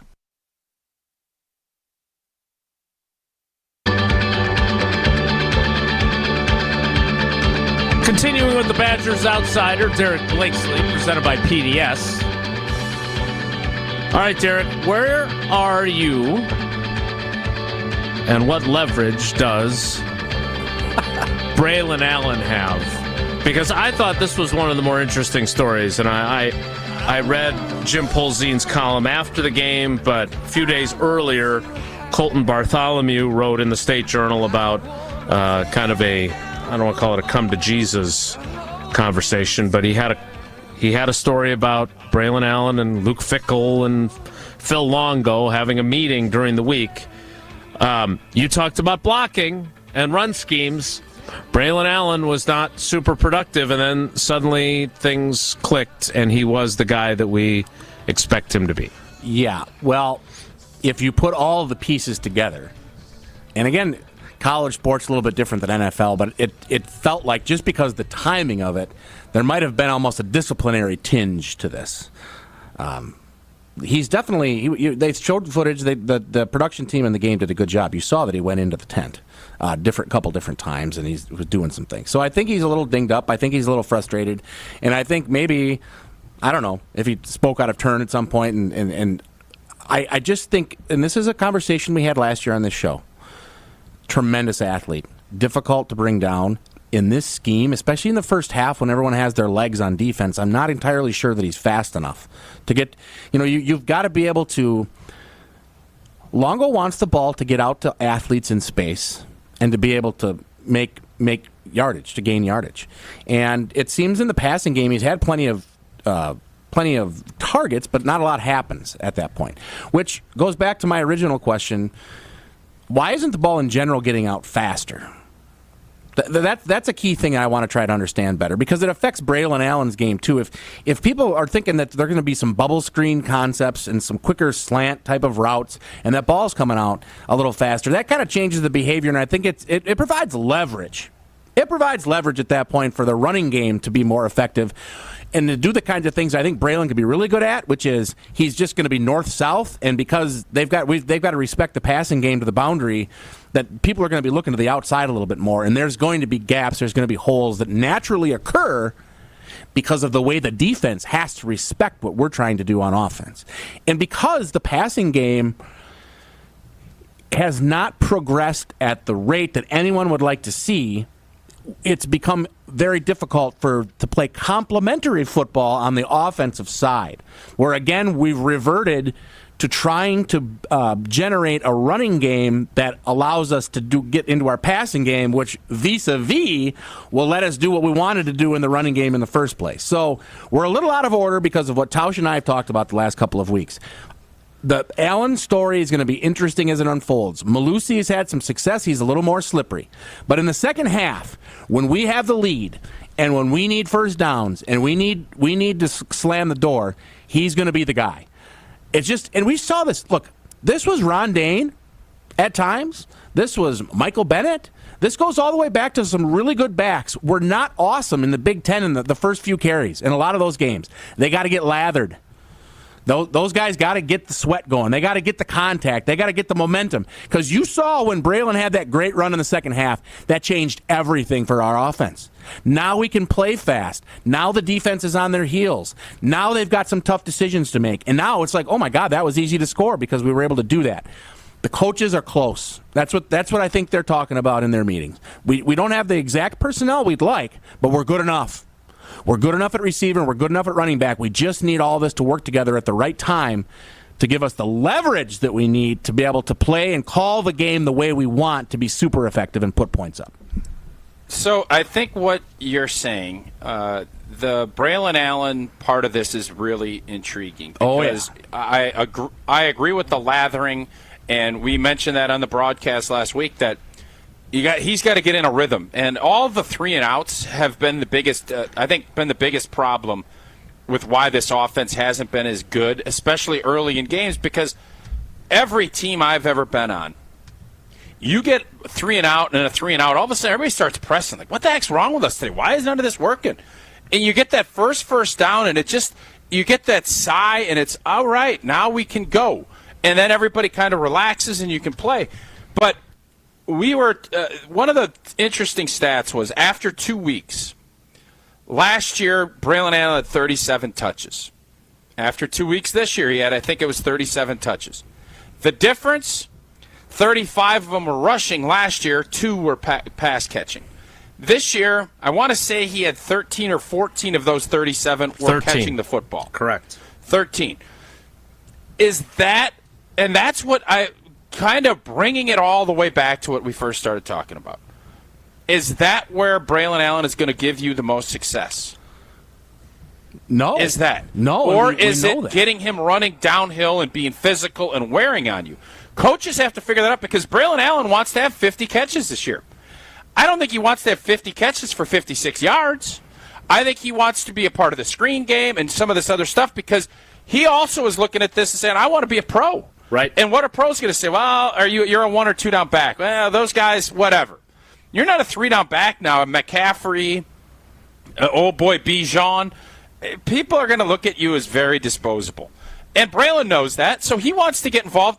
But from a team standpoint, coaches, it's how do we figure out what that right balance is where we're still doing what is good for us as a group and also showcasing this other skill set.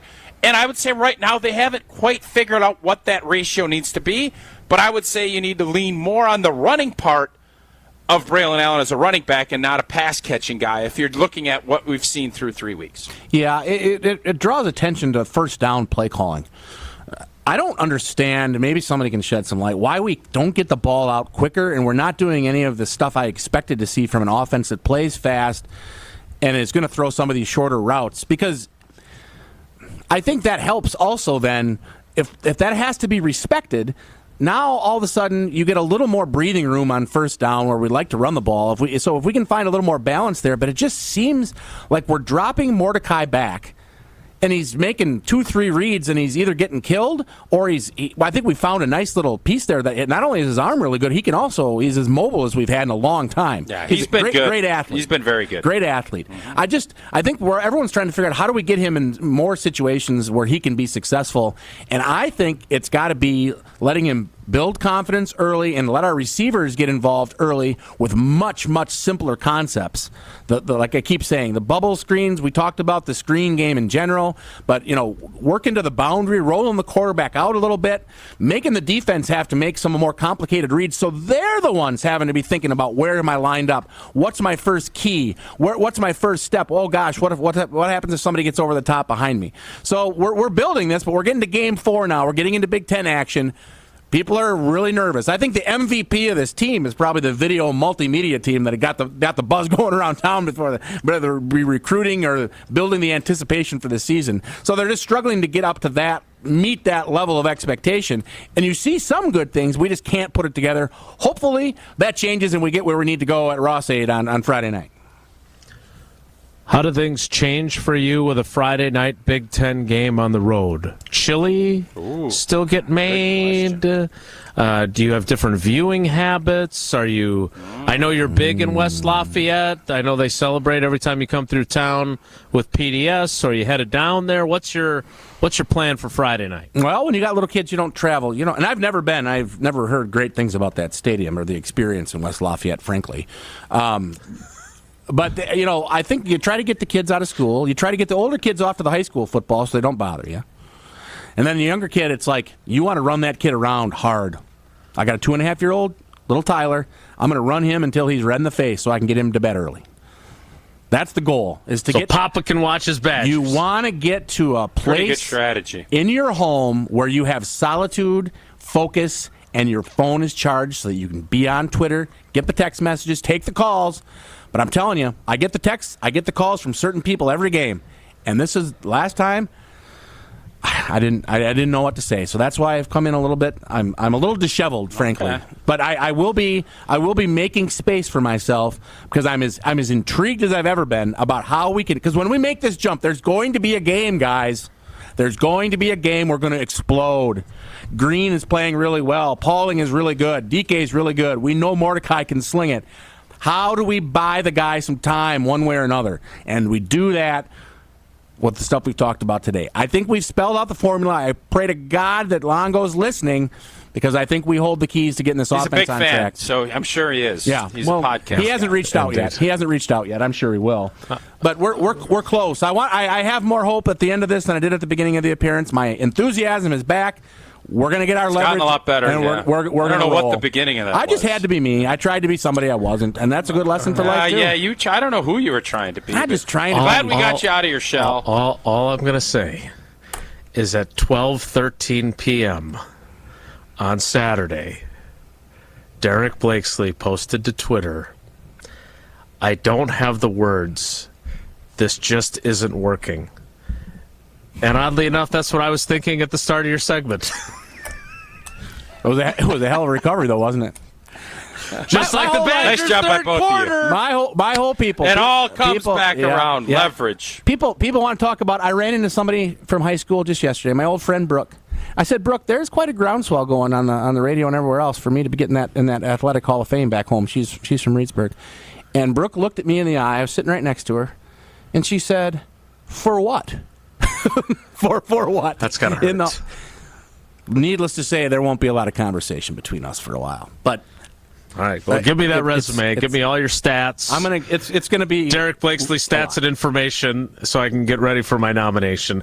I am a writer. I think I can argue your case pretty effectively, having never seen you do anything athletic in all of our time knowing each other.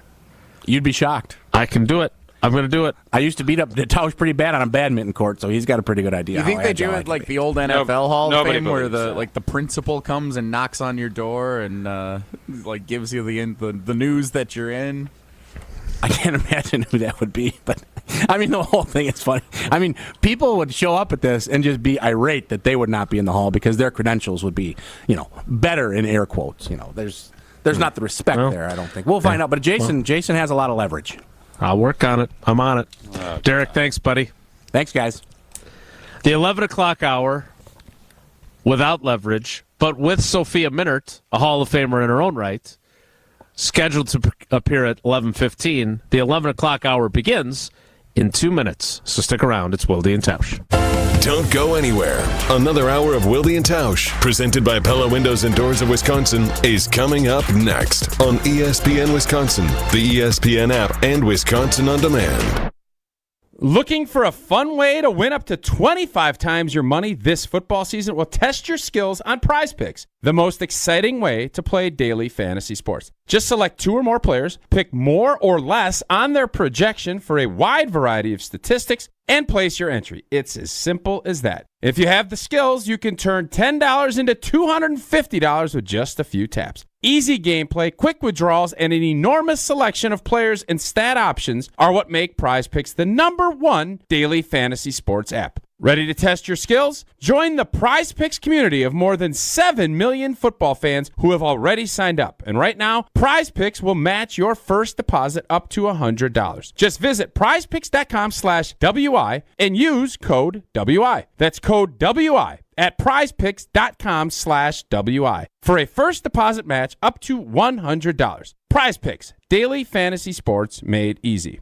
ESPN Wisconsin's Mark Tauscher here for my friends at Kohler Services. Have you been thinking of updating your bath or shower? Well, Kohler Services is a local end-to-end bath and shower design and remodel service brought to you by Kohler, a family-owned business in Wisconsin for 150 years. Kohler is the only manufacturer offering fast, professional installation and care for life. Start enjoying your bath or shower right now with a special offer. Visit KohlerServicesWI.com to request your free quote and tell them that I sent you. Again, that's KohlerServicesWI.com.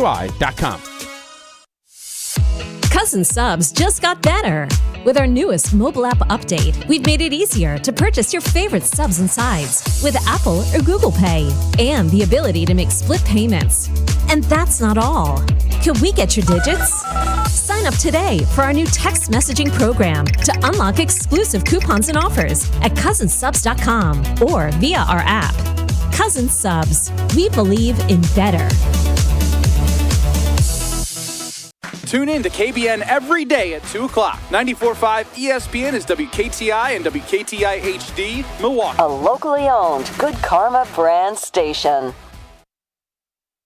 I'm not giving up, no, not yet. Even when I'm down to my last breath. Even when they say there's nothing left. So don't give up on. I'm not giving up, no, not me. Even when nobody else believes. I'm not going down that easily. So don't give up on me.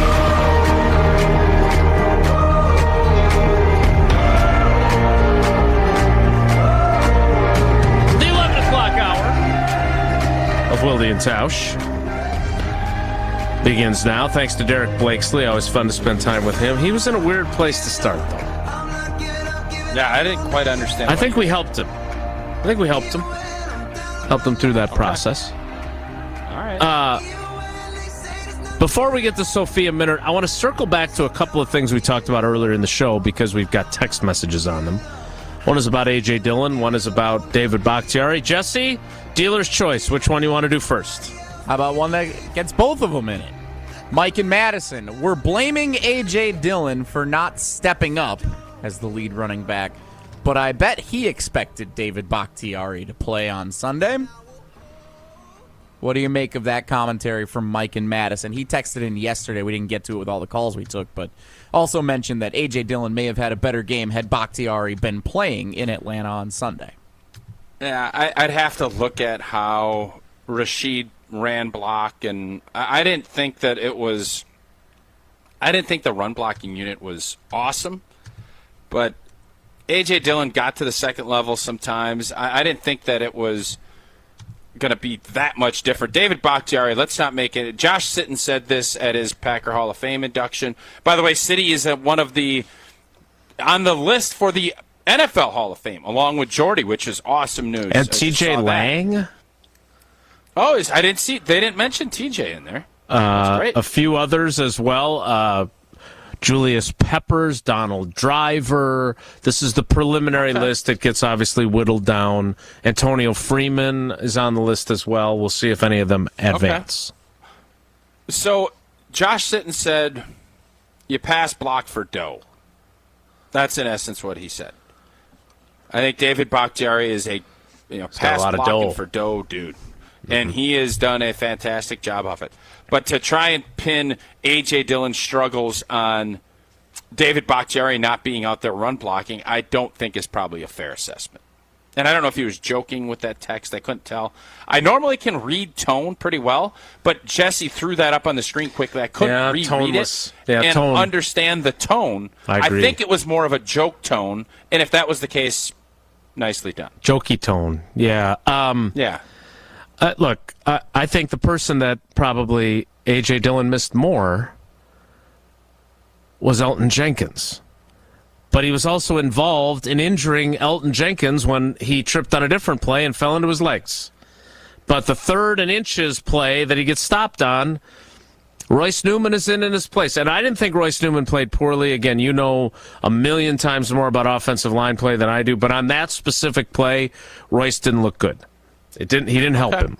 So, again, jokey tone or not, I don't think we were killing A.J. Dillon on this program. I think we were saying he needed to be better than he was, and I think A.J. Dillon would say he needed to be better than he was. I think that's fair. All right, one more text before we move to Sophia. Matt Coonan on the text line. I know the Packers may have wronged some of his buddies, but David Bakhtiari needs to recognize just how lucky he is to not have faced any backlash from his franchise at this point. What do you think? I think David Bakhtiari's got it pretty good in Green Bay. I think he understands the fact that the medical staff and the coaches are as patient with him on the practice schedule. And by the way, he rewards them when he plays, and he plays at a really high level. So there's a give and a take. Coaches hate it when players don't practice.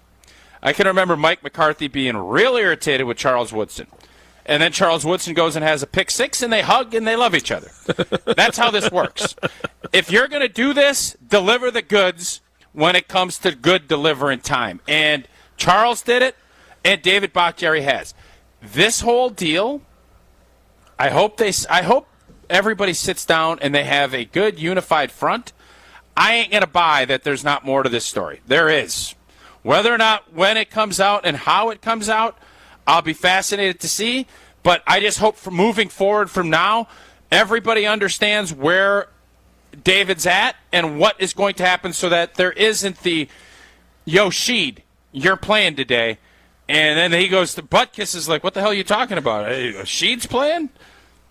That ain't a good look. And I think David would admit that probably isn't the best for everybody involved. If, again, allegedly, that's how it played out. Allegedly. Even though I firmly believe that's how this played out. It does make you wonder. There's no doubt about that. All right, we need to get to our friend Sophia Minard. Speaking of friends, David Gruber has been a good friend to me. I appreciate his friendship. I am fortunate that I have not needed his legal representation. But it's good to know that he's there and his firm is there to help people and families who have been seriously injured in accidents. They are there for you no matter what. And the old saying of one call, that's all, it's the truth. All you got to do is give them that one call, 414-276-6666, and you can start focusing on getting better while they handle all the legal challenges that are in front. They are one of the largest personal injury firms in the Midwest. They've got the resources to make sure that you are taken care of. So again, go to gruber-law.com. That's gruber-law.com. Or give them a call. One call. That's all. 414-276-6666. Sophia Minard from Bally Sports, Wisconsin, and the Milwaukee Brewers joins us next. It's Wilde and Tausch. On air, online, and on demand. Get all your favorite ESPN Wisconsin content anywhere you get your podcasts for free. The new Wisconsin On Demand. It's free, it's everywhere, and it's for you. Kyle Bruston Nortman, weekdays from 2 to 5. Presented by Bud Light, the official beer of the NFL. Who does Brad follow, and who does he not follow at this table? Oh, you follow me, don't you, Brad? Brad follows me. He followed you back. He doesn't follow me. I follow you. No. I follow back. Yeah. That can't be right. No, it's right. I went through it this morning. Brad, I'm sensitive, Brad. You gotta learn that. Kyle Bruston Nortman, right here on 94.5 ESPN. And subscribe to the show on Apple, Spotify, or wherever you get podcasts. Take it to the house this season and enjoy tailgating from your own backyard. Tito's wants to make sure you have the best tailgate on the block. You can win game day gear for your next gathering by entering to win at Tito'sTailgate.com. Be sure to enter by November 15th for your chance to win a Solo Stove Grill, a Brewmate back tap for batch cocktails, or a Tito's football jersey. For official rules, visit Tito'sTailgate.com. Must be 21 years old to enter. Distilled and bottled in Austin, Texas. 40% alcohol by volume, namely 80 proof. Crafted to be savored responsibly. Pella Windows and Doors of Wisconsin plays at an MVP level. They came in ahead of time, make sure they had all of the measurements. When the Pella people left, you had no idea they had been here. You just had the new window. They're great professionals, Gina, and some of the best in the world at what they do. Right now, pay as low as $19 a month per window or $75 per month on patio doors. Visit PellaWI.com today. $6.99 APR for 120 months. Certain restrictions apply. See showroom for details. Offers end 9/30/2023. Kevin Moret here from Mentality Men's Health. We hear stories every day in our clinics that what used to work for guys doesn't anymore. Increased cardio, cut out certain food, nothing stops the changes in their bodies, especially the weight. The fact is, years of decreasing testosterone has packed on the belly fat that won't go away. We've introduced a medication, semaglutide, that helps drop 15% of the body weight on average while preserving testosterone. Join the over 20,000 Mentality clients and jumpstart your results. In Milwaukee, go to lowtusa.com. That's lowtusa.com. For over 4 decades, one name has stood out as a symbol of excellence in automotive sales and service. It's the Boucher Automotive Group, dedicated to providing exceptional experiences to all of our valued customers. We will help you find the perfect vehicle within your budget while respecting your time. With 20 convenient locations, we're the one-stop destination for all your automotive needs. At Boucher, we're your trusted partner on every mile of your journey, riding with you every mile since 1977. Check out our brand new Hyundai dealership, one of the largest in the Midwest. Step inside of our state-of-the-art showroom where you can view our new Hyundai models and some of our finest certified pre-owned. We've also expanded our service center, staffed by our factory-certified technicians. And right next door, we've started construction on our all-new Genesis of Waukesha dealership. But we're not just building walls, we're building careers. So if you're looking for a career with great benefits and opportunity for growth, Boucher is the place for you. At Boucher, we ride with you every mile.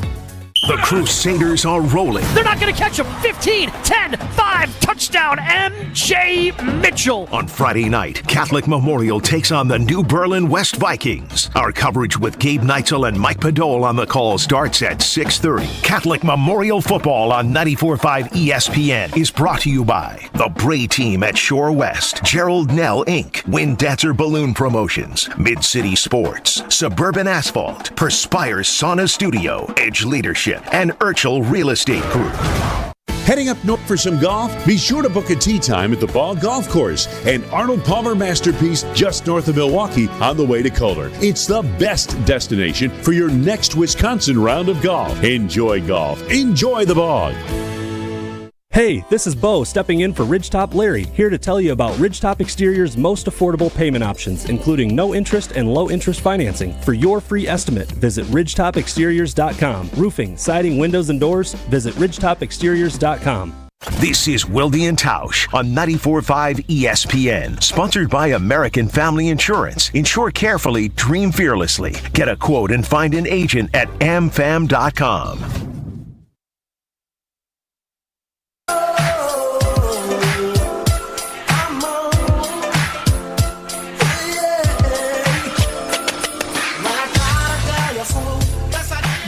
Stepping to the plate with her walk-up music. One of our all-time favorites. You see her on Bally Sports Wisconsin.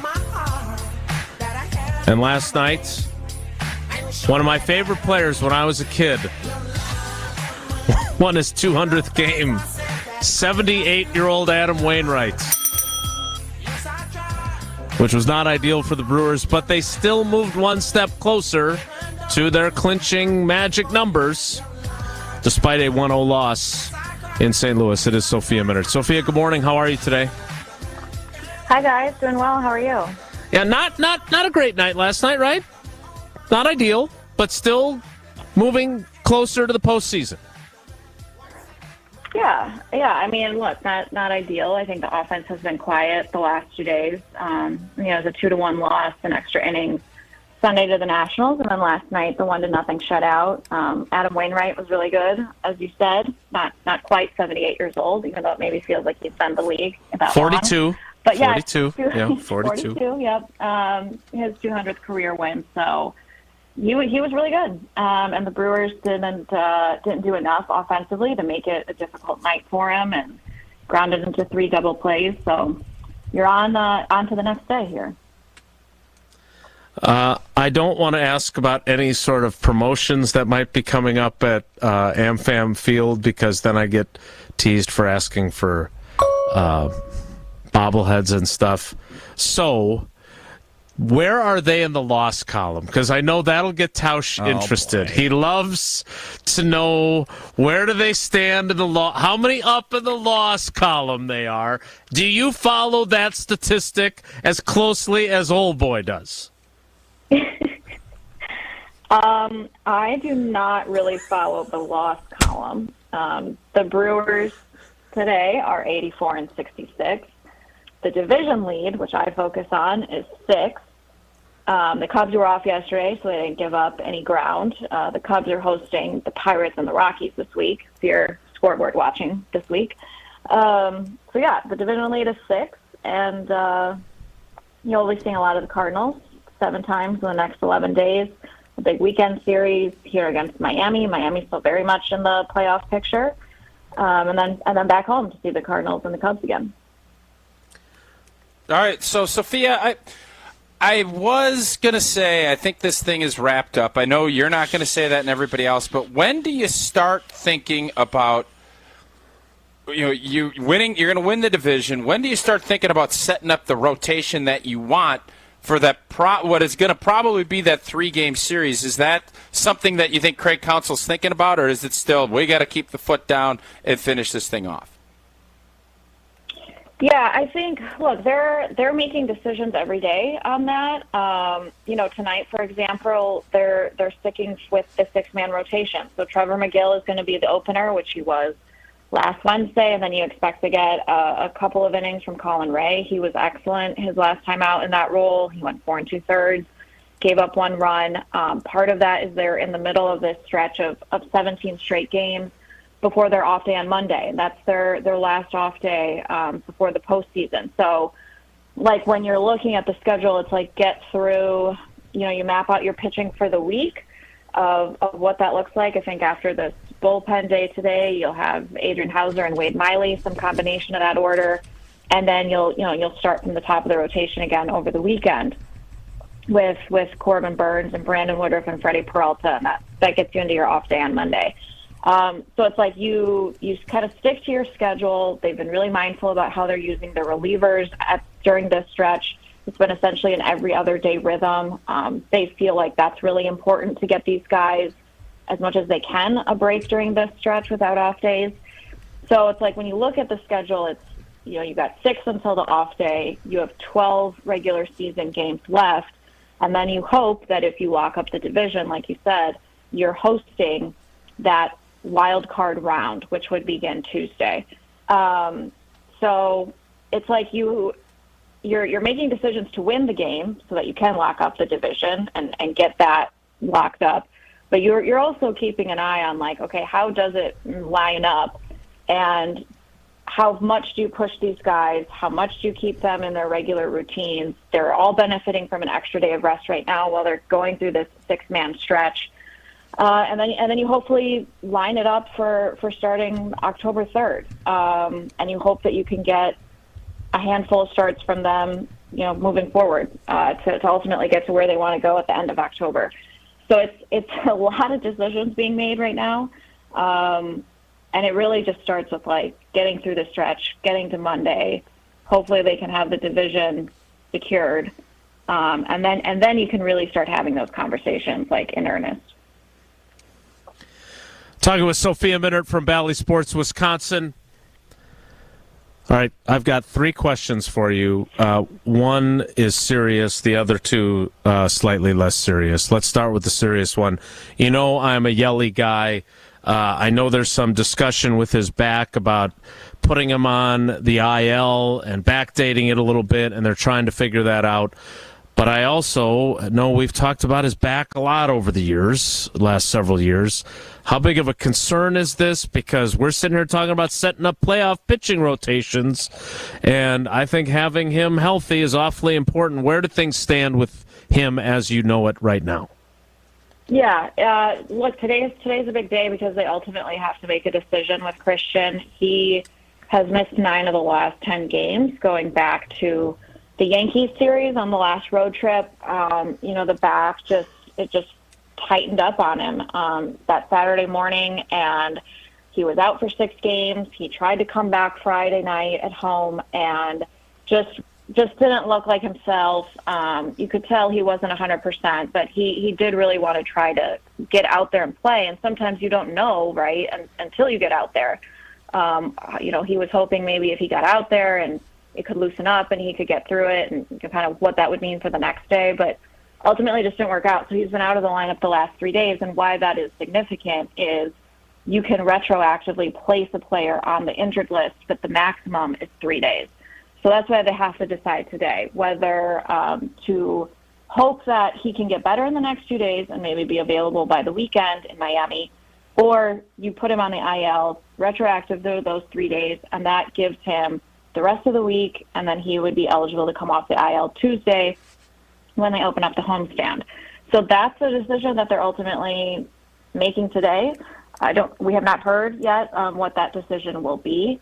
They are optimistic. They're not expecting this to be season ending. So I think they very much expect to get Christian back. And I think what is really frustrating for Christian is that he has felt improvement. yesterday he was out running, he was hitting in the cage, he's doing a lot, he's getting a lot of treatment, he's doing everything he can to get out there. It's just not improving as fast as what you would want. So we'll find out later today. Again, don't know anything yet, but it's just, the good news is they're getting great production from Mark Hanna, Tyrone Taylor, Cal Frelick, and they've been winning, during this stretch where they've been without him essentially for the last 10 days. All right, so you mentioned Mark Hanna. I saw the Grand Slam. Granny Canna, they call him. Much like Jesse Orozco's glove that I don't think ever came down after they won the '86 World Series. I must have missed it. His bat flip, the bat did come down eventually, right? I think it did. It may have come down in like a Economo walk, but I think it did come down. As bat flips go, GOAT of bat flips for you that you've seen in your time doing this job?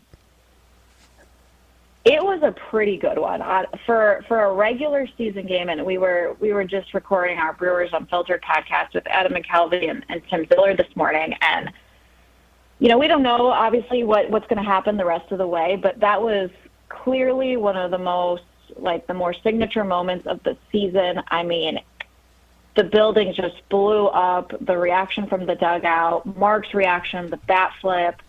How much he enjoyed that moment. He tweeted about it after.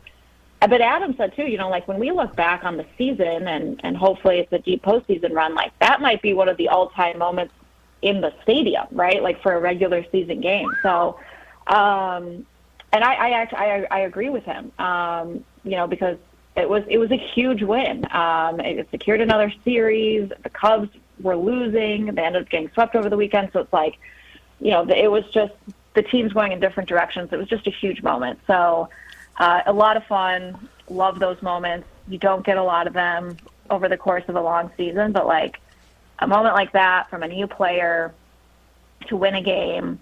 I mean, it's like what kids, play in the backyard for, right? You play out that scenario of game on the line, bases loaded, and you deliver that moment, and you get to enjoy it. So yeah, it was a lot of fun. Flip that bat. Yeah. Sophia, some fans here a little bit nervous if it's the Cubs in that first round series. I know players won't tell you that, but would you think the players, would they rather play somebody else, or do you think they'd welcome the Cubs and all that entails with the rivalry and everything else? It's funny because,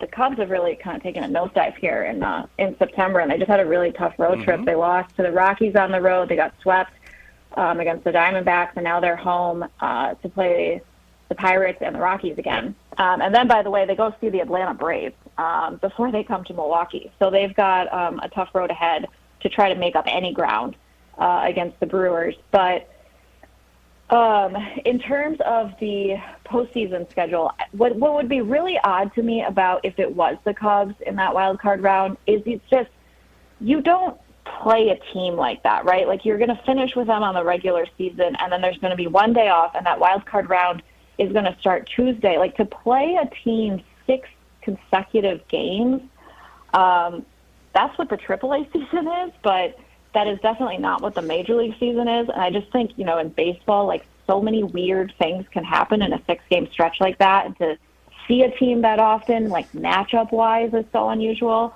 I think we're all expecting a huge environment, huge crowds. I think it's sold-out games for the regular season weekend. I would expect it to be the same for the postseason, probably even more amped up with the Brewers and the Cubs rivalry. But I think, Brewers fans have always shown up great at the end of the year, especially in the postseason. I think the Reds could be a really intriguing matchup if it's the Reds. The Marlins are a tough team. You're looking at all these possible matchups, and I think all of the series will be really compelling. All right, Sophia, before we let you go, you know that I'm extremely jealous of you. You've got a really cool job that you're amazing at. You're as good as it gets at that job. You have a great dad and Coach Al, who I love. But I'm not sure I've ever been more jealous of you than when you posted on Instagram those shoes that you got for Ceviceros night. Those are some. I'm not in the tax bracket to be doing a lot of sneakerhead like Keyshawn Nixon in the Packers locker room, and there's a few other guys that spend a lot of money on shoes. But you got these. They're specially made just for you, right? They're these Nike Air Force Ones, are they? Yes, good sneakerhead drop there. All right, yeah, that's me. Yeah, 51-year-old sneakerhead guy with my hat on backwards today. Yeah. Tell me a little more about this and the person who did it, because I thought these were really sweet. You can see them on Sophia's Instagram if you haven't seen them, but it was pretty. You got the horses running with the sun setting in the background. I've never seen shoes quite like these. Yeah, well, okay, I should say the Brewers celebrated Cerveceros Night, which they do every year, and it's always in conjunction with the start of Hispanic Heritage Month. So it actually really started with Freddie Peralta and Willie Adames because they did custom cleats with a Milwaukee artist named Brandon Johnston, and he's from S2S Creation. So they did these custom cleats, which they wore Friday night, and are now they're going to like a sneaker showcase called Culture by Design. These cleats are going to be auctioned off. The proceeds are going to go to BCF. And so they were working on that, and it was so cool to see what they came up with and really personal touches that the artist did. They were just awesome. They were really cool for Freddie and Willie. And then I was approached by the team about doing a pair of sneakers from another Milwaukee artist. His name is Noel Alvarado. You can find him on Twitter and Instagram. But he's a Milwaukee native, and he is a huge sports fan. He's done some things for the teams in the past, and he was kind enough to want to be involved in the night and did these sneakers for me. My mom being from Costa Rica and all of our family living there, just having spent a ton of time there in my life. So he did an incredible job, like the sunset theme, the colors, Ticos, which is like the nickname for Costa Rican people, Pura Vida, which means like good life, pure life. That's sort of their national mantra. And then the horses and the beach. And he worked in so many incredible details, the Costa Rican flag on the tongue. So it was such a special gift. I was so grateful. He did an incredible job. I actually think our first base coach, Quentin Berry, is now reaching out to him to maybe get a little postseason sneaker. So I think that could be really fun. But yeah, it was very cool and a great night overall. Well, your shoe game was definitely on point. You're always on point when you spend time with us. Thanks, Sophia. We appreciate you. Thank you. Have a great day. That is Sophia Minert from Bally Sports, Wisconsin. We will continue with Whoa Nelly. Jesse, are you going to disagree with Sophia on her assessment of great moments at AmFam Field / Miller Park? Well, let's ask his dad, because I think he ushered there. And I was there for at least 5 better ones. Like, easily 5 to 10 come to mind that are better than Mark Canna's Grand Slam. What are we doing? I agree with Jesse. There were 3 alone in 2008 that were better than that in the final week of the season. When did Prince do that thing and then everybody fell down? That's one of them. Prince's walk-off with the bowling pin bomb type thing, whatever that was. Dan Vogelbach's Grand Slam was a walk-off against the Cardinals, and they were both playoff contenders. My batting practice home runs that I hit. In whose pants again? I'm not 100% sure. I have to look at that, but I think they're CC's pants. Okay, just wanted to confirm. Whoa Nelly is next. It's Wilde and Tausch. This is Wilde and Tausch continues next on 94.5 ESPN. Presented by Pella Windows and Doors of Wisconsin and sponsored by American Family Insurance. Hello, I'm Dan Fields. If you're in the market for a full-size 8-passenger SUV, look no further than the Defender 130. And with the Defender 90, the 110, and this 130, there's luxury in the right size for everyone. Right, Sammy? And now is the best time to take advantage of a great offer like this. For a limited time, get 3.9% special APR rate for up to 60 months on new 2023 Defenders at Land Rover Waukesha. Go to LandRoverWaukesha.com. Hi, it's John Reitz from Great Midwest Bank, and as a community bank, we sincerely appreciate our customer loyalty. Over nearly 90 years, we've done all we can to return the favor. Great Midwest Bank offers flexible solutions that bigger banks and credit unions simply can't, because our entire team is right here in the community. We love helping our neighbors when we're at work and then catching up over the weekend. Visit us at greatmidwestbank.com. Great Midwest Bank, your simply local equal housing lender.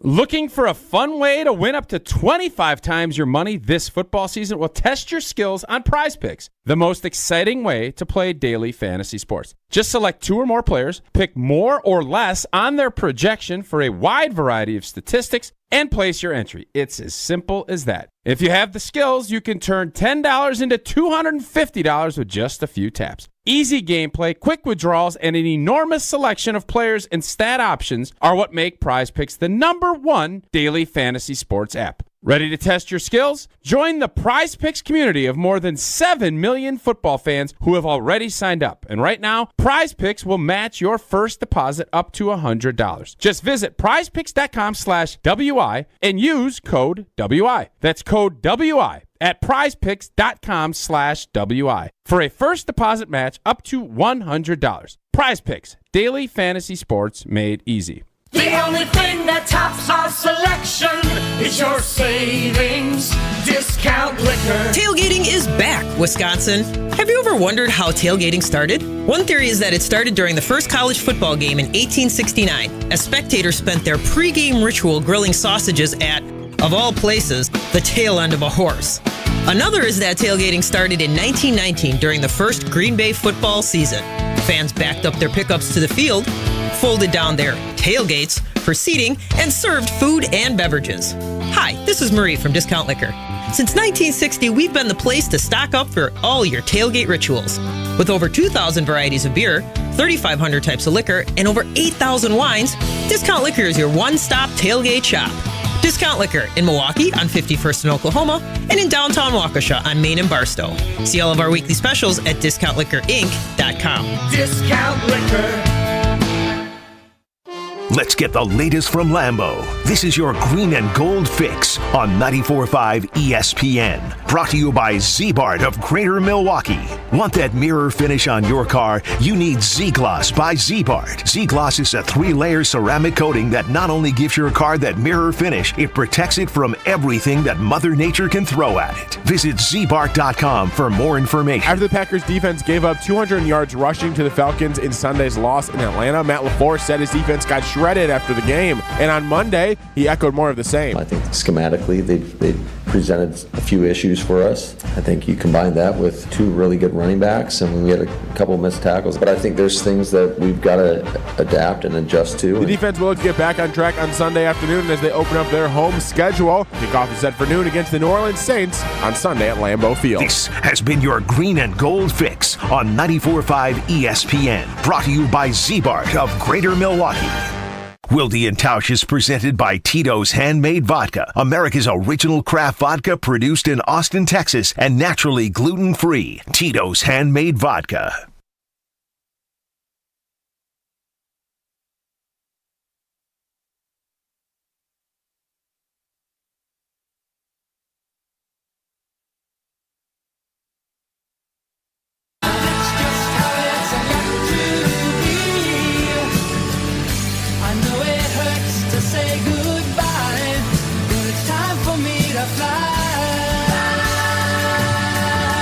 So before we do Whoa Nelly, should I have had... Obviously, I have an affinity for Sophia. Should I have had... Because Jesse texted us privately his disagreement with her. Should I have set up the confrontation there? Yes. Of course you should have. But... Well, it wasn't really her take. She said it was Adam McCalvey who said it on there. Okay. She seemed kind of in agreement on it. Yeah, but I also wondered if I put Jesse on the spot as opposed to the private text, if he would have gone after that statement or he would have been more deferential. Sure would have. You don't know Jesse? Of course he would have. Jesse? The president threw out the first pitch at the brand new stadium. And then they hit a and your dad was there. And then they hit a go-ahead home run in the bottom of the 8th inning. That, like, Mark Canha against the Nationals. I'm with Jesse. If he doesn't throw a bat beautifully, like nobody's even talking. Hey, great, it's a grand slam. Hey, nice job. It wasn't even a walk. Was it a walk-off? No, it was the bottom of the 8th. the bottom of the 8th inning. Yeah, not even a walk-off. Braun had a walk-off grand slam in extra innings. I'm sorry. Get out of here with that playoffs in take. 08. Yeah. Do you want us to call her back? No, we could in 2 weeks. We'll tell her. Man, we right, really. You guys get the more we after thought her. about it, we think that's bunk. Yeah. Okay. Time now for Whoa Nelly. Is good. The guys discuss. Just the other morning I had breakfast at Tracy Rocker's house. His mama brought out 15 flapjacks. He said, Mama, take back 5 of them flapjacks. I gotta stay hungry for the Crimson Tide. But if it's not, the show must go on. It's time for Whoa, Nelly! On Wilde and Tausch. They won the final game of the regular season, and everyone sat around to watch another game on the Jumbotron to see if they had made the playoffs for the first time in 26 years. No, but old boy hit a granny. Mark Canha threw his bat up real high. Whoa, Nelly! Why am I a Brewers hater? I love the Brewers. I want them to win a championship more than anybody. You've been a total hater. I don't hate the Brewers. I love You're the about Brewers. as much of a hater as Wilde is with Jordan Love. That's just a preposterous thing to say that Mark Canha's grand slam is one of the top moments ever. You guys are in a hating mood, which is it's unfortunate, but. Whoa, Nelly! Speaking of top things ever, how about Colorado State?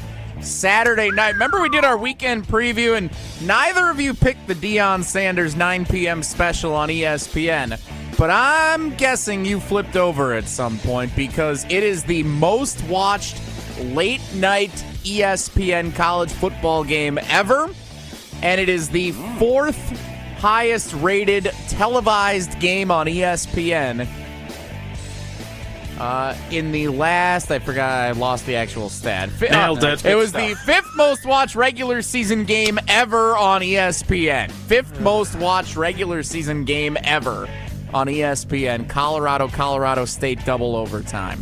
What do you make of that impact of Deion Sanders in prime time?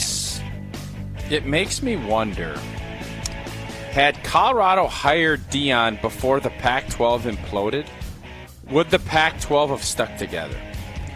Because you start looking at what the Big Ten is paying Washington and Oregon and what the ACC is going to do for Cal and Stanford. You start wondering, if they all just stayed together, would they have not, ESPN or Fox or somebody just said, you know what, Deion's there, Colorado's a hit. I start wondering if the Pac-12, they really butchered this thing. Really butchered it. Because the Pac-12, Colorado's been the storyline. Now, they're going to be donezo in 2 weeks. Their next 2 weeks, they're going to get smoked, and their season's going to be deuces B. It'll be a nice little story. But I want to thank Colorado and Deion for their attention that they've brought to college football the first 3 weeks, as this season otherwise was Clunk City, USA. There have been no other good game. Have there been any other really good games? Alabama, Texas, but Alabama wasn't even. Yeah. Texas was better. But it was a good game. Thank you, Deion. And I think you should have went there earlier. And Jay. Yep, gotta thank Jay. I give Colorado State a ton of. Jay Norvell deserves a ton of credit. Yeah. He's a good coach. They were 25-point dogs, and they should have won the game. Right. That's why we said N.J. Norvell. That's why. I'll be honest. If the game hadn't started way past Tausch's bedtime, I would have watched the whole thing, but I couldn't do it. Like, I went to bed, and I was eager when I woke up to see how that game played out. But it was an entertaining football game. I watched the first half and a little bit of the third quarter, and then I said, I'm tired. Blood ball. That was a blood ball game. A lot of bad blood. It was a very entertaining football game, for sure. And I wasn't sure after Jay Norvell popped off how that would play out. But, man, that was really entertaining. I enjoyed it. Whoa, Nelly! Just didn't stay up till the end. I came across a tweet this morning, and I sent it to you guys. Number of Monday Night Football games played since 2012. Did you look at this chart at all? I did look at it. The New Orleans Saints have played the most Monday Night Football games up to date today since 2012, with 19 appearances on Monday Night Football. Tied for second with 18, the Steelers, Bears, and Giants. Which of those teams is least deserving of having played either the most or second most Monday Night Football games since 2012? Steelers, Bears, Saints, Giants. The Bears are least, but that's not the angle I want to take here. New Orleans is the perfect Monday night game. They're never really that great of a draw. Even with Drew Brees, they were always still like fourth or fifth, as far as quarterback, and, you had Rodgers, the Cowboys. So even when they were at their peak, but New Orleans has that glitzy, glamoury camera shots they can go to. It's Central Time Zone.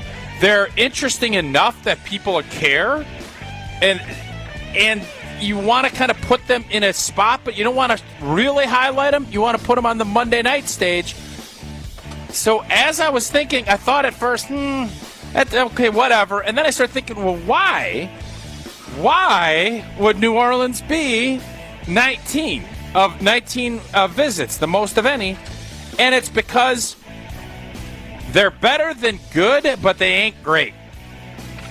And New Orleans, with its food culture and everything else, adds that extra oomph that the Monday night crew is looking for, and that's why they drew as many Monday night games as they could. So I do enjoy Monday Night Football. It either gives me something to watch while I'm sitting in a parking lot at the Milwaukee Ballet. I like this double-decker Monday night that they're doing, too. I like the double-decker. Another one next week. No, I want them. I don't want them separated by an hour. I want them to be a doubleheader. I don't need. I don't. You're not going to stay up. You just said Colorado you can't stay time, then. Yeah. No, double-deck it. Halftime gets killed off. Like, it's beautiful. Stagger it like March Madness. Yeah. Can I say what I think now, please? Sure. They started the early game earlier when they did the doubleheader, so I actually could stay up for both games, and I would be driving back. Then I would have some work to do.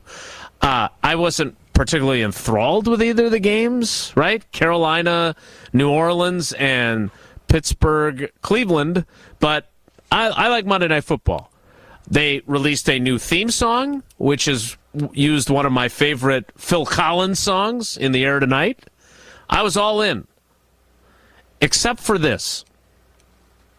Monday Night Football is not the destination game anymore. It's why they're talking about flexing Monday night games and why they've opened that can of worms, no matter how much it pisses off fans that have tickets to games. Because often Monday night games are clunkers. Maybe not the clunkers that Thursday night games are, but a lot of times they ain't the creme de la creme primetime game. And so they're trying to find different ways to make it better, and kudos to them for doing so. But that's how you end up, like Tausch said, with New Orleans in those games. Because Sunday night is the game everyone's waiting for. Jason, can you be all in when you have two caveats of why you don't like something? Isn't that not all in by the definition? You just said, I'm all in except for buh. So you're not actually all in, because what were the same thing if that you're I playing said? poker. If you're playing poker, I'm all in except for these 3 chips. Well, no, then you're not all in. You have 3 chips sitting there. Okay. You get what I'm saying? What were my caveats? How closely were you listening? I don't remember. I had this in my head after you started. That's What were your caveats? I don't remember. Whoa, something about something. Nelly. Whoa, Nelly. I think right now, I just saw the Sunday night game. I think with this, as I said earlier, you got your 7 or 8 big dogs, tons of mediocrity. I think they're going to have a hard time finding monster primetime games this year. I do. We'll talk about that later. We'll wrap things up next. It's Wilde and Tausch. This is Wilde and Tausch on 94.5 ESPN, presented by Pella Windows and Doors of Wisconsin, and sponsored by American Family Insurance. Keep the good times rolling every Sunday with GKB founder and CEO Craig Karmazin on Sunday Karma. No rump shaking. Did you say that off the air, Kyle? You got to say that on the air. It was not rump shaking. It was not anything inappropriate. It just was totally irrelevant. Sunday Karma with Craig Karmazin. Because isn't that how GMs get chosen, right? You trade up, in my opinion, cost the team a chance to win a championship. Sundays from 10 to noon on ESPN Wisconsin. It's Chevy truck season, and with a Chevy Silverado, there's no such thing as an uphill battle. With a Chevy Silverado, you can take on the mountains, or you can move them. Because with impressive towing capability, an available 13.4-inch diagonal touchscreen, and the choice of powerful engines to pick from, whatever your mountain, there's a Silverado with the capability you need. Visit WisconsinDriveChevy.com. The Brewers Pennant Race is heating up. Make sure you have a spot when October comes around. Get first dibs at postseason tickets with your 2024 season ticket plan. Not only will you get first access to Brewers postseason tickets, but season seat holders only enjoy exclusive benefits, the best seats, big savings on tickets, exclusive rewards, and more. Place a deposit now to be a part of the postseason and beyond at brewers.com/season tickets. Life's better with an auto policy from American Family Insurance. No matter what dreams you're driving towards. That's because our expert agents will make you feel totally protected with the right auto coverage at the right price. You'll also save up to 23% when you bundle auto with home.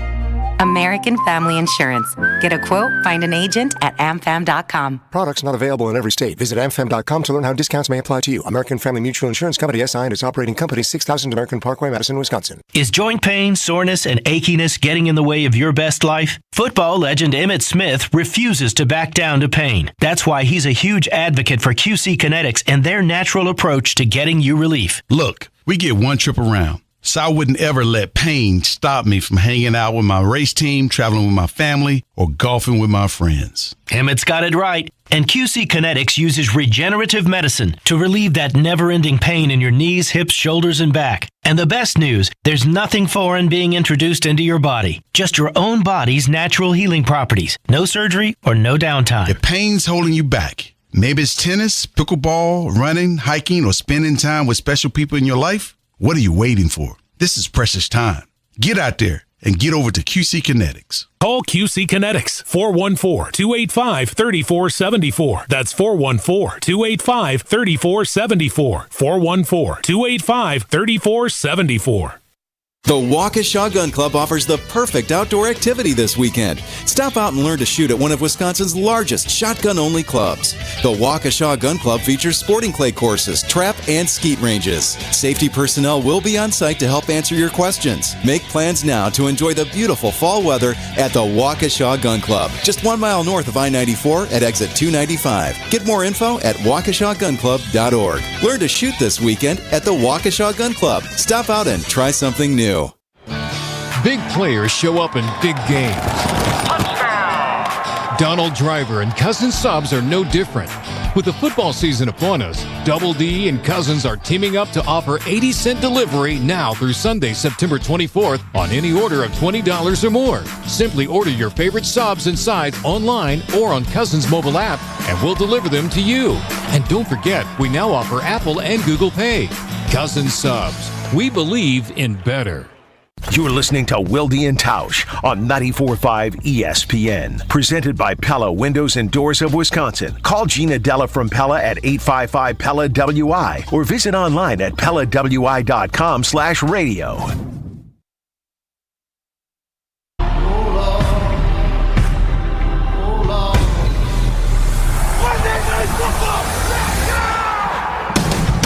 The theme song was great. My timing and my clock management was not. That's it for us today. We'll do it again tomorrow. Have a great day. Take care. Be good. Miss any of today's episode of Wilde and Tausch? Presented by Pella Windows and Doors of Wisconsin?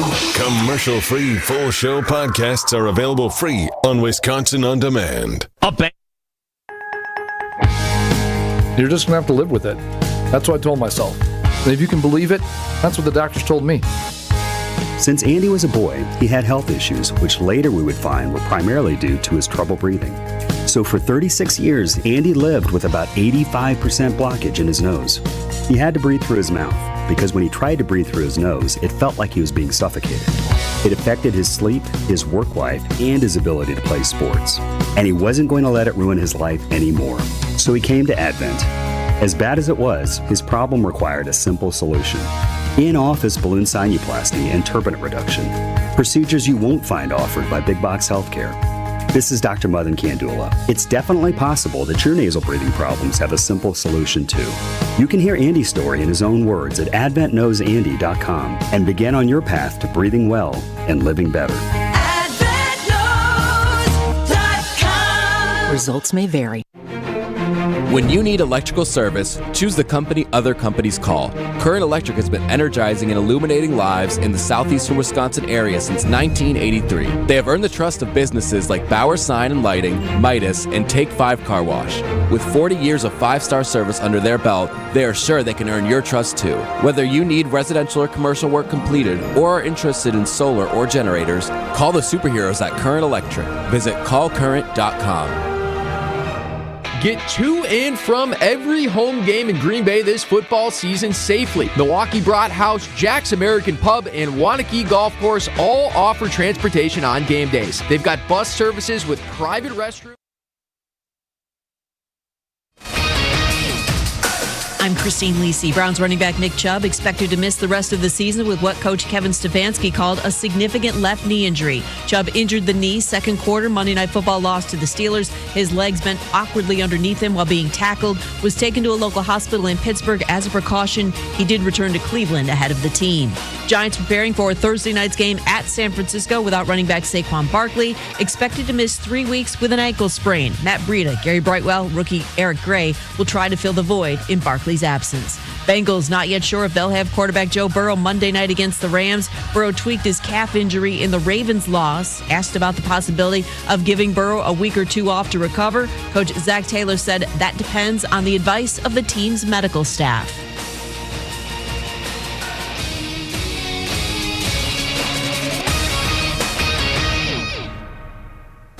From the ESPN studios at Pier 17 in the Seaport District of New York City, this is Greeny with Mike Greenberg on ESPN Radio. You can also listen and watch the show on the ESPN app. Back, and for the first time in over a week, I am better than ever. Yes, I lost my quarterback 4 snaps into the season, and a year that I'd looked forward to for half a century came to a screeching halt. But Jeff Saturday is back with us. All feels a little more right with the world. Here we go! Only one place to start. Nick Chubb is down on the field. This is a rough. Oh, God, we just saw the replay. Oh, God. He's a great football player, as we know, but he's an even better person, so we will support him every step along the way. Week 2 comes to an end with a double dip on ESPN and ABC last night. Saints win a close one on the road at Carolina. Steelers steal one, quite literally, with 2 defensive touchdowns against the Browns, whose biggest problem clearly was not the loss of the game, but the loss of their star, Nick Chubb. Tough to watch. Great to have Jeff Saturday back with us, and his buddy, Dominique Foxworth, my buddy Neek, who are both good enough to stick around after we wrap up Get Up here. And there's so many things I want to get into with both of you. But first of all, Jeff, welcome back. And because this isn't the sort of thing that we would do on Get Up, but just, I think everyone wants to hear how you're doing, how you've been. We all saw, what you went back to Indy last year, and then you had the time off and everything. It was such a tumultuous. We just sort of want to check in on you quickly and see how you're doing. Yeah, doing great, man. Had a great family time once the season ended. Took a bunch of trips with family and went and visited Ireland for St. Paddy's Day and my daughter and all over the world. So had a really good time with them and this summer, a lot of time on the lake. So enjoyed it. Glad to be back working, but really enjoyed the time off. I appreciate it. Now, your friends here missed you. Neek was like sullen. I was excited for you. I was rooting for you, but kind of a little bit like, man, hope he stinks. So so I can hang out with him again. It worked out for you. You didn't stink, though, but I mean, I'm glad you're back with us. Neek was forlorn, but our Tuesdays are infinitely better on television now. We did the pancakes this morning and all that fun. All right, let's start with last night's games, and then we'll work our way through a few other things. The Steelers get the win. It's one they desperately needed. Yeah. You can't lose home games in your division if you're going to have a season. But their offense looks terrible. I mean, genuinely terrible, Jeff. And the quarterback, who had a perfect preseason, his numbers were literally perfect. We all thought, well, he's ready to take a huge step forward. So far, it hasn't happened. What are we seeing there?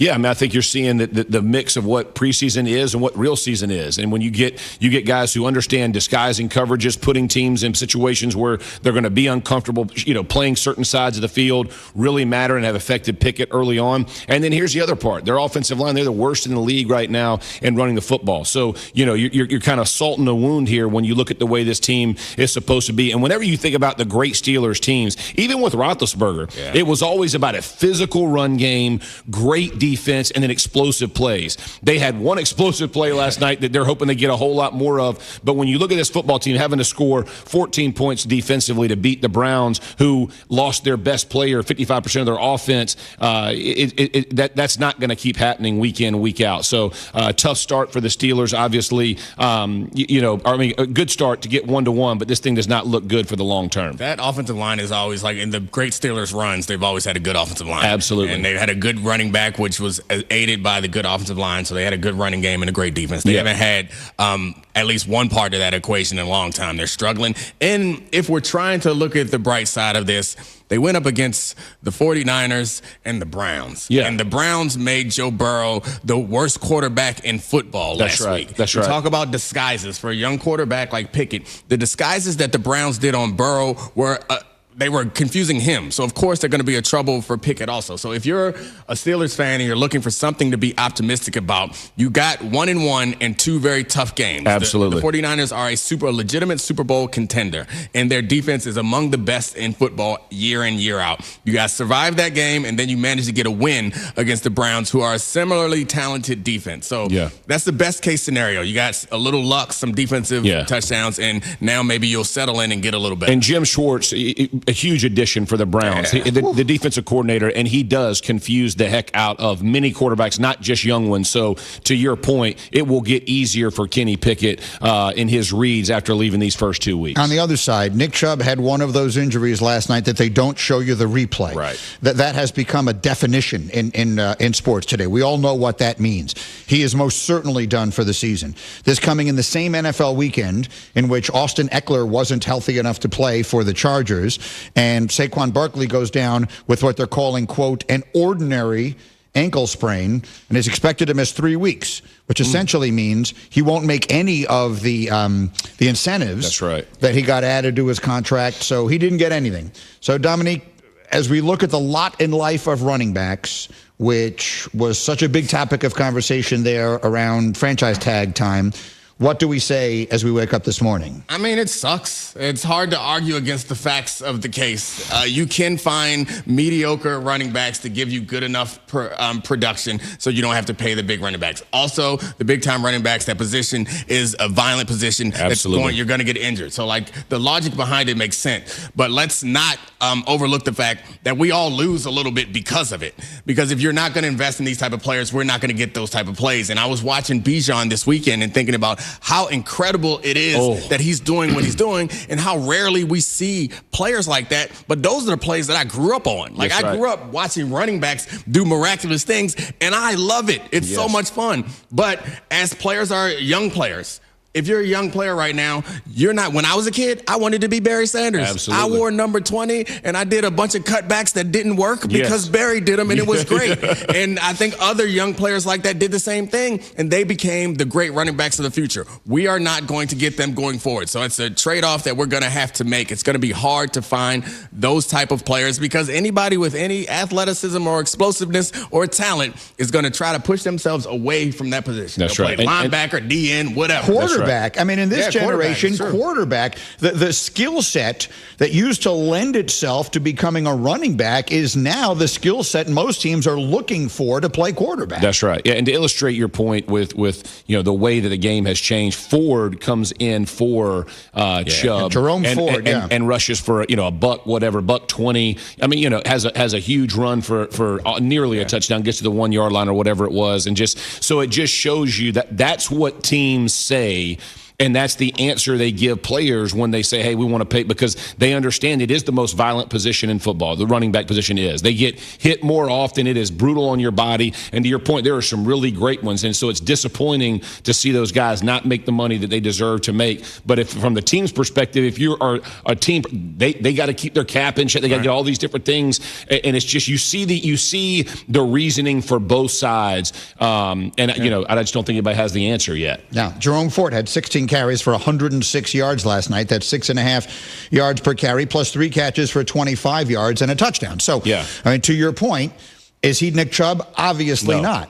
But the drop-off versus the drop-off, I'm just going to use an example that's near and dear, from Aaron Rodgers to Zach Wilson. We're obviously talking about two totally different things, and thus the lot in life, unfortunately, of the running back. And think about this. You've seen Kansas City win 2 Super Bowls, and play in 3 without a dominant run back. Not that their running backs didn't play a huge part in their Super Bowl wins. I don't mean it that way, but you know what I mean? Without a big name at that position. So you see teams go to this mindset where it's running back by committee. And I just think that's and they had good games from their running backs in those big games. That's right. And then they move on from it, and we don't think about them much. That's right. So it's not just Kansas City. Just about all the teams that make it to the Super Bowl are not built. I think Todd Gurley is like the only thing that I can think of in recent memory where we're like, oh, no, that team is truly built around the running back. And that's the way the game has changed. It reminds me that I'm old. Greeny, presented by Progressive Insurance. Insurance for motorcycles, boats, and RVs for protection on the road and on the water. See how much you can save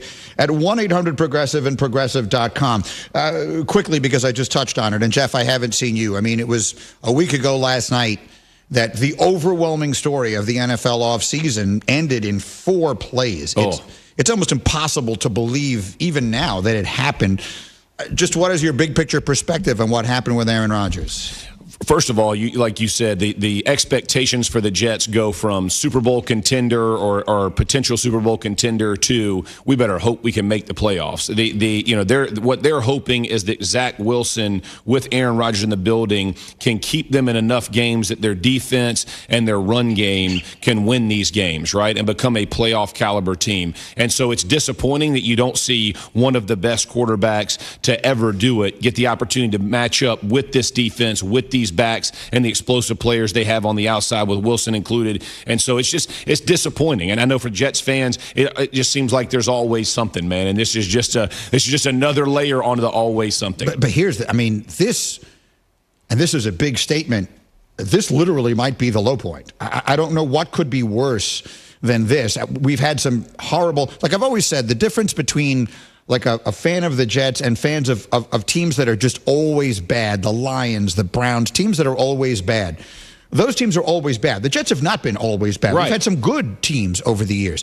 What the Jets specialize in is a very unique kind of heartbreak. Like they rip your heart out of your chest. They throw it on the ground. They stomp on it a bunch. They pour gasoline on it. They set fire to that. Then they stomp that out. That happens every now and again.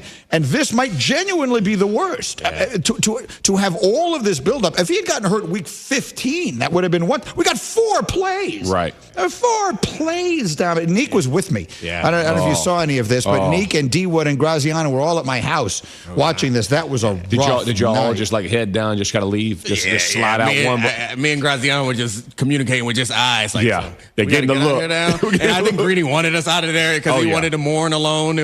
It went from being a party to a funeral real quick. Well, Damian Woody slept over, by the way. And so did, by the way, while I have you here, let me just throw a quick question at you. Okay. So I had that party. We had put together a beautiful party. We had Dominique, Damian Woody, Bubba, the producer of this radio show, #Bubba, Dan Graziano. My daughter brought a bunch of her friends. My nephew brought one of his buddies. So we had a nice group. Nice. We reserved the screening room downstairs in our building. Stace brought in a ton of food and drink. It was a beautiful party. She's the MVP. As always. we all saw what happened in the fourth play. The tone of the night changed, whatever. The following day, I got a very nice thank you from Dominique, who came in to work the following day. Yeah. I got a text from D. Wood saying thank you to you and Stacy for having us in the house. Dan Graziano actually brought cookies to the party itself. Respect. Kiss up. Bubba. Cookies was gross anyway. So this was Monday night. First of all, wait a second. Did you just say Dominic thanked you at the seaport on Tuesday? Yeah. Because I did that as well. No, you didn't. No. Stand by. He Stand did. I heard it. by. No, I did it Monday night and Tuesday, so your story is already null and void. Bubba. If so, then I don't know why you felt the need to do what you did Sunday. Because on Sunday, not Tuesday, not Wednesday, not Thursday, not Friday, not Saturday, but Sunday at 4:03 p.m., he sent a text of thanks to Stacy and me for having him on Monday night. 6 days. 6 days. Did I mention? Yeah, I just sent a nice text. Just want to say thanks. Did I mention? He slept in my son's room. Oh. He stayed. Wow. T-Wood and I had to get up super early to come do this show. He didn't. We left him sleeping in my house.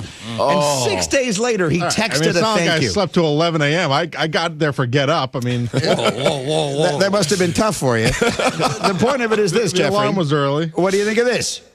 Is that bad etiquette? Is it bad etiquette? Very. To wait very. 6 days to send a text. 6 days? 6 days. 6 days. Again, yeah. I thanked him the next day, just like Dominique did. I was at the seaport. There's no confirmation. I didn't leave my stink on his sheets. That's the thing. It's like, you came over there and you're sweating, you sleep on his sheets. Yeah. You got to. Here's my question to you, Bubba. This is the way I can.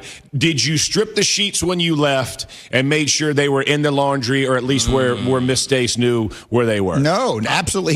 I can answer that. I had to do that. I was told directly not to do that. What? I was. Stacy told me do not make the beds. I mean, I fixed the bed up, but she said don't touch anything with the sheets. Leave them as they were. Okay. So, but no. You got to know better, Bubba. You got to know better. Yeah. That is an opportunity. That's just pleasantries. Yeah, that's not real. That's never real. Never real. Yes. One time, my wife said, "Don't get her anything for her birthday." I knew what that meant. Exactly. That meant I won diamonds this year. You fell for the okie doke. Yeah. You fell for the banana and the tailpipe. I don't know. I'm not going to go wander around looking for their laundry. I mean, I made the bed. Make it easy for Do you them. know how hard I had to work to wash those sheets afterwards? There's no way you're the one that do it. There's a 0% chance you wash the sheets. There's actually, God's honest truth is I don't know how to use the washing machine in my house. That's a God's honest truth. I don't know how to do it. One time, it's getting worse. It's 100% true. I don't know how to turn it on. I'm the bad guy because I said a thank you.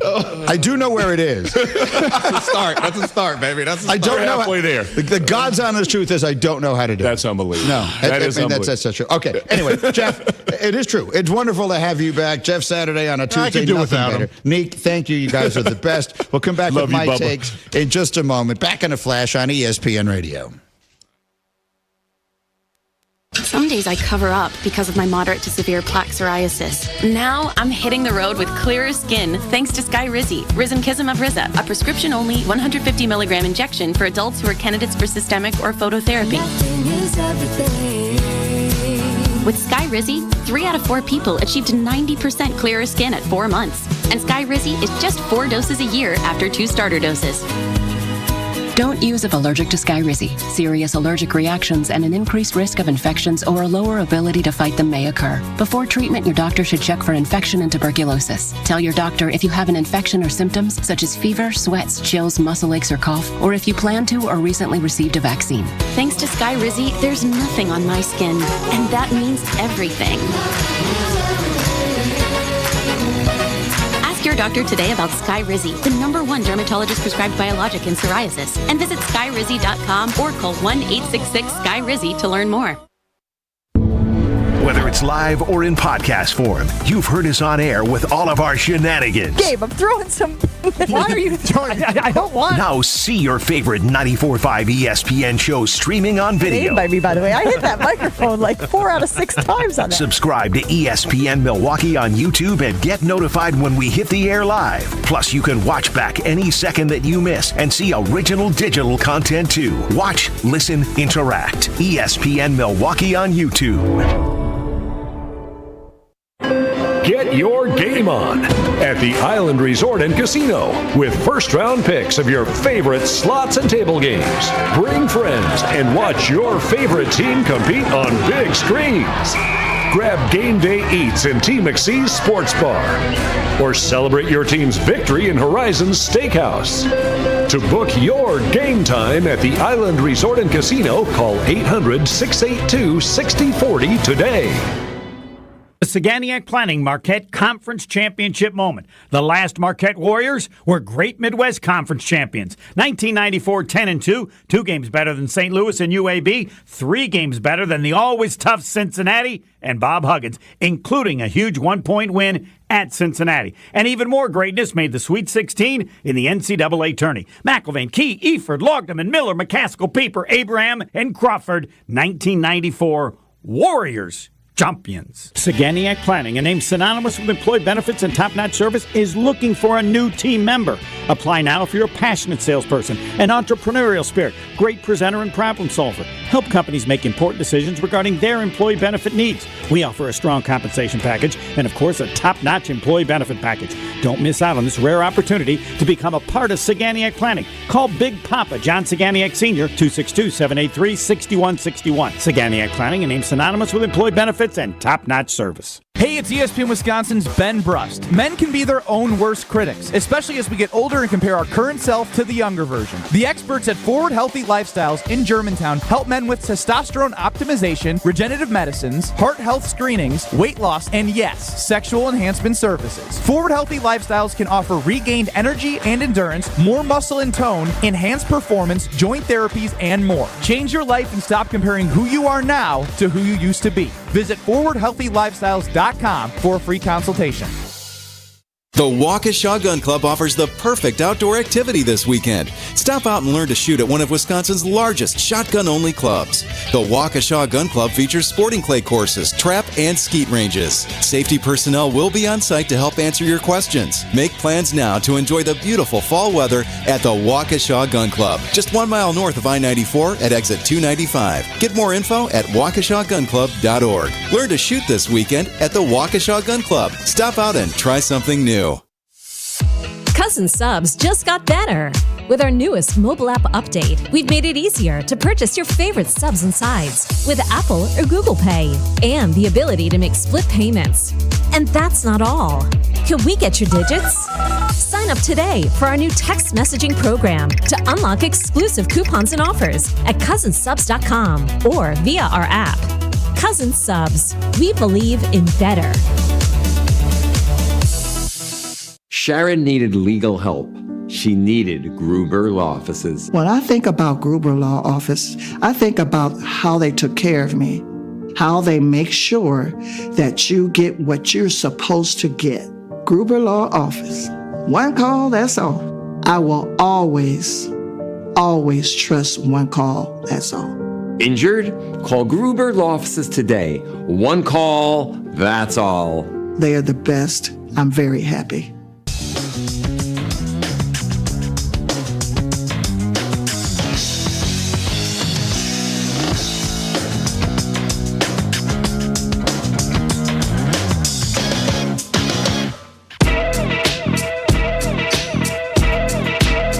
All right, Greeny with you on ESPN Radio. We are presented by Progressive Insurance. The members of the hashtag crew have assembled around us once again today. Hashtag Hembo is here. Hashtag Bubba and hashtag Cam are in Bristol. We have a ton to get to this morning, and we will. I'll have my takes in 30 seconds after this word from Grainger. For the ones who get it done, Grainger offers high-quality supplies and solutions for every industry, as well as access to product specialists who have the knowledge and experience to answer your toughest questions. Plus, their commitment to being your safety partner can help you keep your facility safe and your people safer. Call, click Grainger.com, or just stop by. Greeny's Takes. All right, let's do a couple of quick takes that come out of Monday Night Football yesterday, and in particular on the Steelers and the Browns. And let's start with this. I'd like to talk about the running backs for a minute. This was a weekend in which Nick Chubb went down. He will not get back up again. Saquon Barkley went down. He's going to miss several weeks, which means he will not make any of the incentives that he held out for above the number that he was getting for his the franchise tag. Austin Eckler, week 2, not able to play. J.K. Dobbins out for the season. The reality of it is, Hembo, that it is twofold.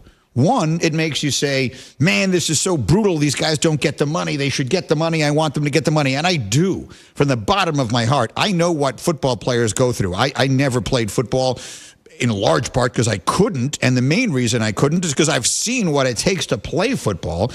And what they go through is extraordinary. I want every football player to get paid every penny he possibly can. But the reality is these injuries confirm why they don't.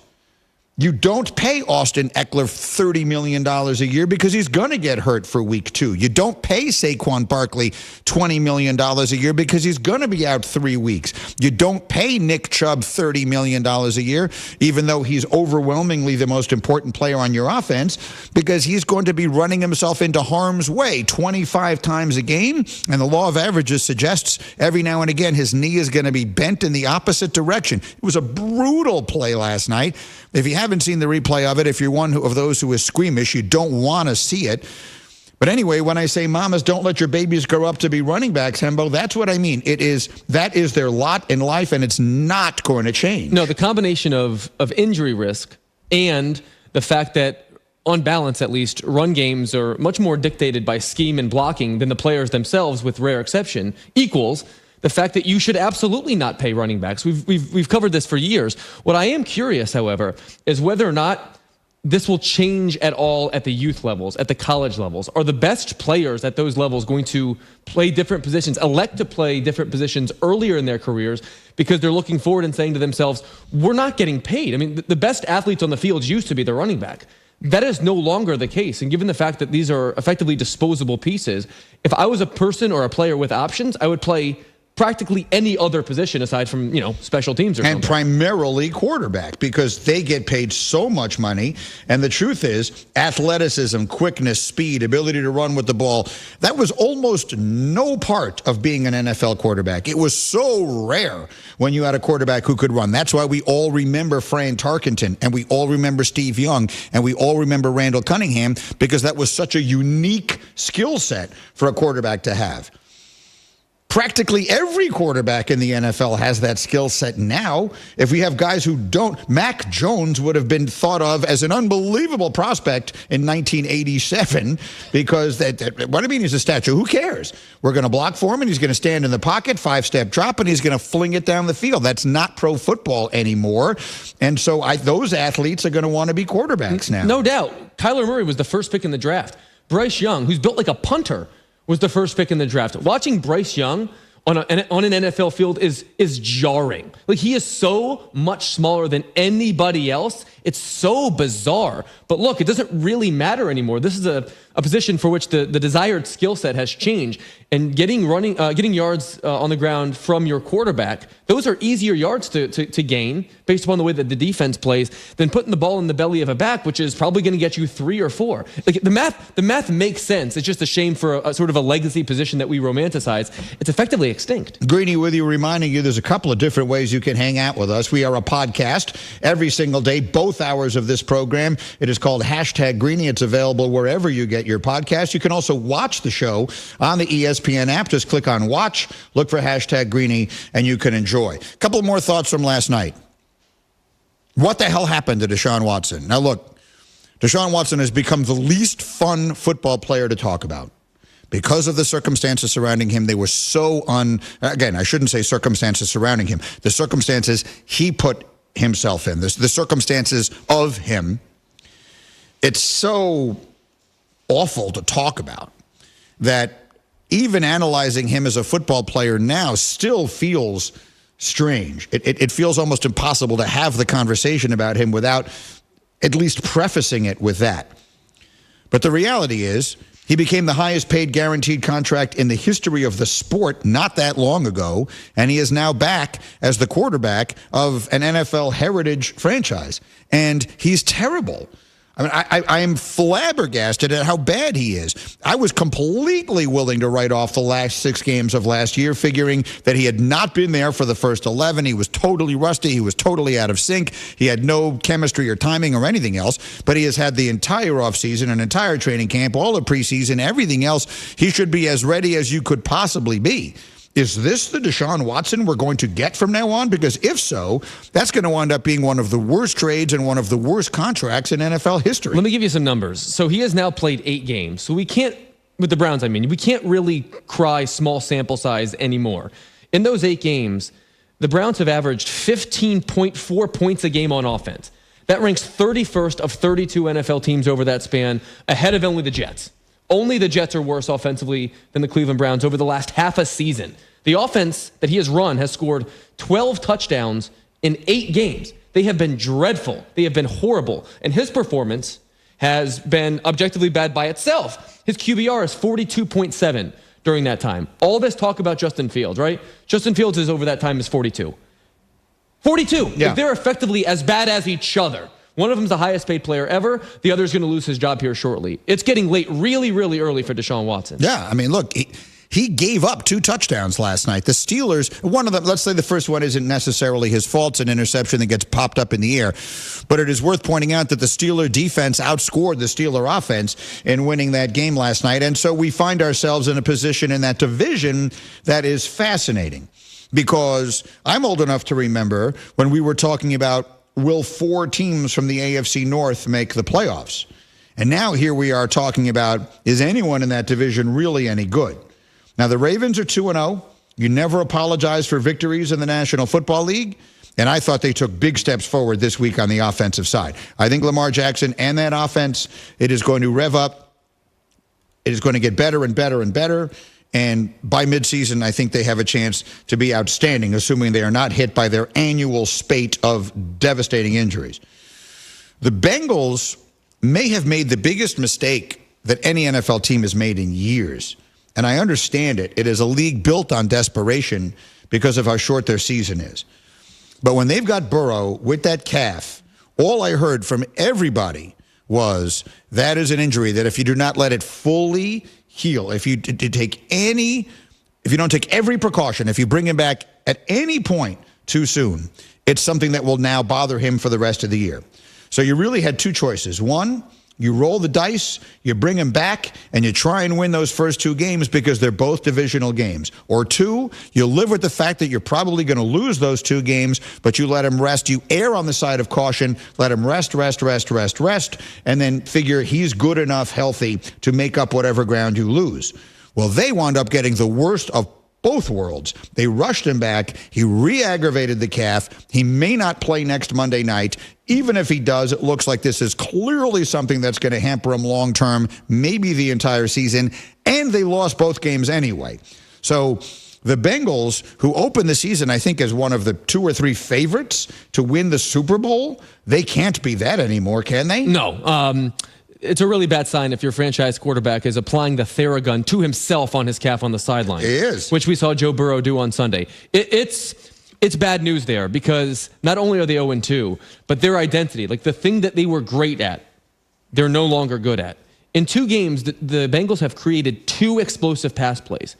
We're talking about 20 yards. Jamar Chase, his number 1 receiver, for like 5 years now, dating to LSU. Yeah. His longest catch this season has gone for 13 yards. If these were stats that were generated by the New York Giants, we'd be giving them a hard time. The performance has been dreadful across the board. I'm with you. The Baltimore Ravens now have to be considered the clear and obvious favorite to win the division. And for a division that we once thought might get 3 or 4 teams in, we might be looking at a 1-horse race, much like we thought of the AFC South. Yeah, Jamar Chase, for this regular season, 2 games, 10 catches on 17 targets for 70 yards, and the longest gain is 13 yards. It has been next to nothing for a player that we all believe, and I still believe, is one of the 3 or 4 best receivers in the National Football League. They're just not able to get it done, and Chase himself is saying they may have screwed this up. You'd understand if it was like, hey, shut Joe down for a couple weeks to make sure he's 100% on the other end of it. Did that from jump, but yeah. I mean, live and learn. We should have done that from jump. That is brutal. That's where they are in Cincinnati. So that's where we wake up today. Right now, let's send it around the horn here for the entire hashtag crew. Steelers are 1-1. Browns are 1-1. Bengals are 0-2. Ravens are 2-0. Who's going to win that division when it's all said and done? Bubba. I'm going to go Ravens. Ravens going to hang on and take it wire to wire. Cam. Yeah, I got Ravens preseason. I'm sticking with them now. Ravens was the pick then, and it is now. That seems like a smug answer, but I'll live with it. It was. I didn't ask you who your preseason pick was. You just felt a need to mention that. Everyone loved the Steelers. I loved the Steelers. I picked them. Yeah, me too. That's not looking great, but I got confidence in Tomlin. They'll be there. They'll be in the picture. They're just not that good. I mean, that offense just is not that good. If I got my mulligan now, I think they'll be ahead of the Browns and potentially the Bengals at this point, though. Maybe. If I got my mulligan, I would go Ravens. Yeah. Hembo? I agree with that. It's too early to panic on Cincinnati, but I would still take the Ravens to win the division. If I gave you Baltimore or the field with the same odds, which would you take?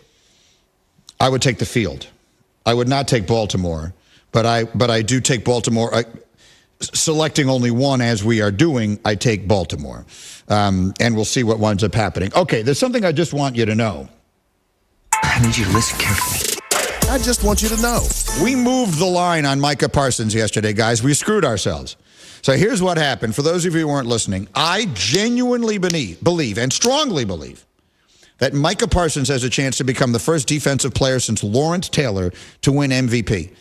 He's got almost unprecedented hype and attention for a defensive player. He has a star quality about him that almost no defenders have. I'm talking about Dion-level star quality. He is must-see TV. You watch him on the screen when the other team has the ball, not the opposing quarterback. That's how uniquely gifted he is, and everyone knows it, and everyone sees it, and he's putting up numbers that are mind-boggling for a team that I think is going to have a great season and be led by their defense. That, to me, is the perfect storm of circumstances where we could have something that happens once every other generation, and that is that a defensive player wins MVP. So Hembo looks it up yesterday for us and finds that Micah Parsons was 100-1, Bubba, to win MVP. Right. So I said on the air, let's take the $100 that he never bet on the Bears for us, and thank God for that. My $100, I'm going to put it up. I want Parsons at 100-1 to win MVP. That's $10,000 if we win it, and we will split it 4 ways equally amongst the hashtag crew, $2,500 a piece if he winds up winning the MVP. So I say this on the air, right? And I'm talking about what a great pick it is. Hembo, tell everyone what happened then. By the time I reached the state of New Jersey on my drive home, where I could legally place this bet, the odds had already changed in those 20 minutes from 100-1 to 66-1, Bubba. But I will tell you this, I still cashed the ticket. I've got a 66-1 Micah Parsons MVP ticket in my bankroll, and I have the receipts to prove it. So it was placed. I still think that's the right move. Yeah. And to be clear, we only make legal wagers. I want that made very clear out there. So Hembo was not able to place the bet from New York State where we live. He drives back to New Jersey where he lives. You can get to the Holland Tunnel from here in about 4 minutes. So you were there in no time. And yet, in that time, literally right after we talked about it, the odds had gone from 100-1 to 66-1. Cam, did we move the odds on Micah Parsons to win MVP? There's no question it was us. I think we did. That's not a coincidence. That's a remarkable power. That's the influence that you have, Greeny. Yeah, it's us. We're the hashtag crew. We're a team here. It's true. Here's my guess. I'm guessing that people listening immediately cashed in on this opportunity, and there's probably some kind of automation that says we should shorten these odds if a bunch of people are putting money on it.